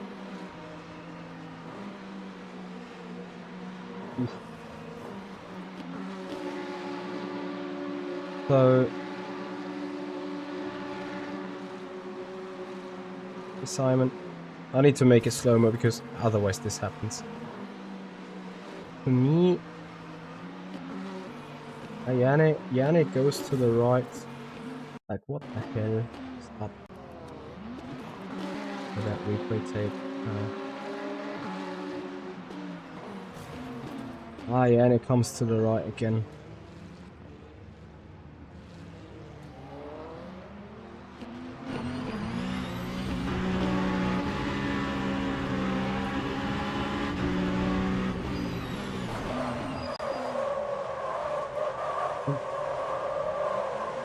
Look at the slow deceleration with the four-wheel lock though.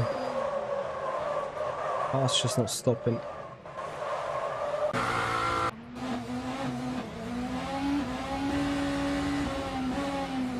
Yeah, Yanni is steering it here to the right.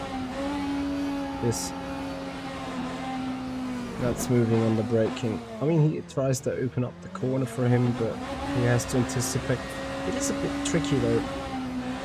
I think once he committed to the move, which is here, it's on Yanni. There's nothing to be undone about. Anyway, we have something good from us though.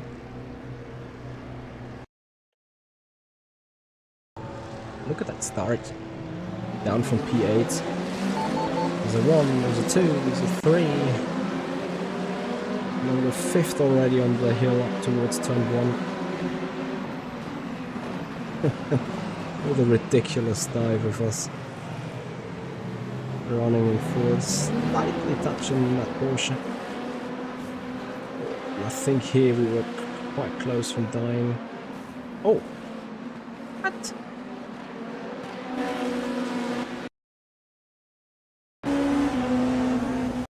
Mate! Like... Where do you expect me to be? You get a finger from me for that. And then how did we get by that Porsche? Did he just run off somewhere? Or did we do a smarty move?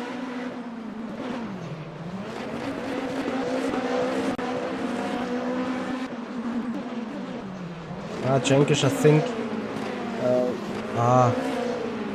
that was this. What happened here to Christian?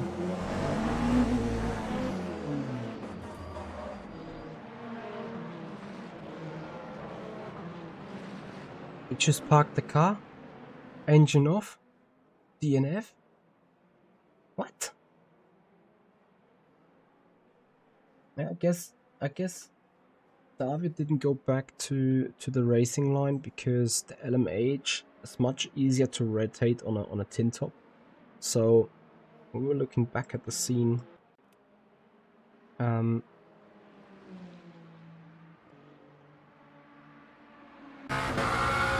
hope I'll be able to prove the point here. But if you look at this, look how tight he was able to take the turn compared to Yanni and get up a massive run here. So I assume what he tried to do, and it was also his line, because every time he went into trend 1, he went narrowly towards the corner to see the apex. Maybe I can showcase that from here as well. Now the LMH car just easier to rotate on the hairpin, and I think he wanted to make use of that advantage to out-accelerate Yanni or sit in the nice draft.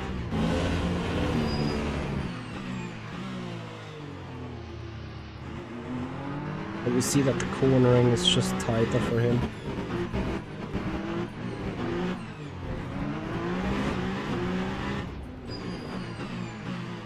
Despite being right behind, yeah. And this will be exactly the reason why he never went back onto the racing line, I guess. Because from that slow angle he made sure that Yanni will understay, he just will go for a switchback and has an easy position gain. I think that was the idea that he was trying to have. Well, shame. Sometimes it is bad when you drop in behind from strategy POV, so effectively him going a lap longer now meant in the end that he suffered a lot. But well, I get the idea behind doing so. Anyway, guys, tomorrow LMU live clips at 8 PM. That's going to be the plan. On Tuesday you get a video or a highlight video or a short. On Wednesday you get something else, because I can't stream the next 3 or 4 days. Forza Gary, 63 laps.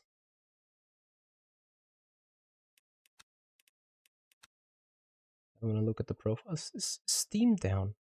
Oh. I think race control is down. Let me check. I have the result. Ah, now I'm online again.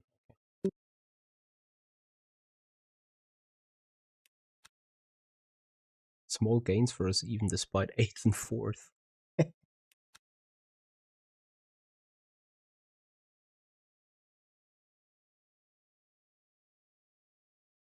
2.5 plus. Yeah, but see how far we went down. But it's fine. Guys, I wanted to have more fun for you out than I actually could deliver. Just a sad story. But it is what it is. Guys, I hope you have still enjoyed the race. Once again, if you appreciate it, to do it real quick that way again, please give us a like. Subscribe on the channel, ring the bell, follow us on Twitch if you haven't done already. And come back for more live streams on Le Mans Ultimate. Regarding the future of this channel, probably I'm gonna have to do Michi's Esport Diary a little bit. Maybe I'm gonna do a dedicated video about. I'm making my mind up on a couple of things lately, and I need to kinda sort it in my head to see where it shall go. Don't worry, it's nothing too drastic, it's nothing too bad, it's nothing too crazy either. It's just, it means we may have a slight shift of content here. It doesn't mean we run off the Mans Ultimate. We won't do that. So don't chicken out. But LFM coming to AMS2, LFM coming to iRacing, LFM being a good fun stuff in the first place. I have very good rememberings with LFM, as you may know from the time they were supporting R Factor 2. And I think I will come back to that momentum and deliver a little bit of content in different style, different than LFM, different than LMU, different than R Factor, to maybe also approach a different audience to an extent. Anyway, those are thoughts going on in my head. Nothing to be scared of right now. Anyway, guys, we are taking this to an end for tonight. Thank you so much for watching. I hope you've enjoyed this. We're gonna have a raid on the Twitch channel for you guys, and then I hope to see you tomorrow at 8 p.m. Video's already done. For the reaction to live clips, it's going to be a good one. I can really tell you. So looking forward to have you on board. You guys are going to enjoy Kevin Seclari on Le Mans Ultimate. I think he's doing dailies or intermediates or whatever. Still some Le Mans Ultimate. It's going to be great. It's going to be good. Exactly, Eduardo. That's what we're trying. We're trying new things. Sebastian Courtois. I appreciate being your radio. It was a bit monotonous this time and a bit boring. Hopefully a bit more excitement less than next time, right? Anyway, see you. Bye bye.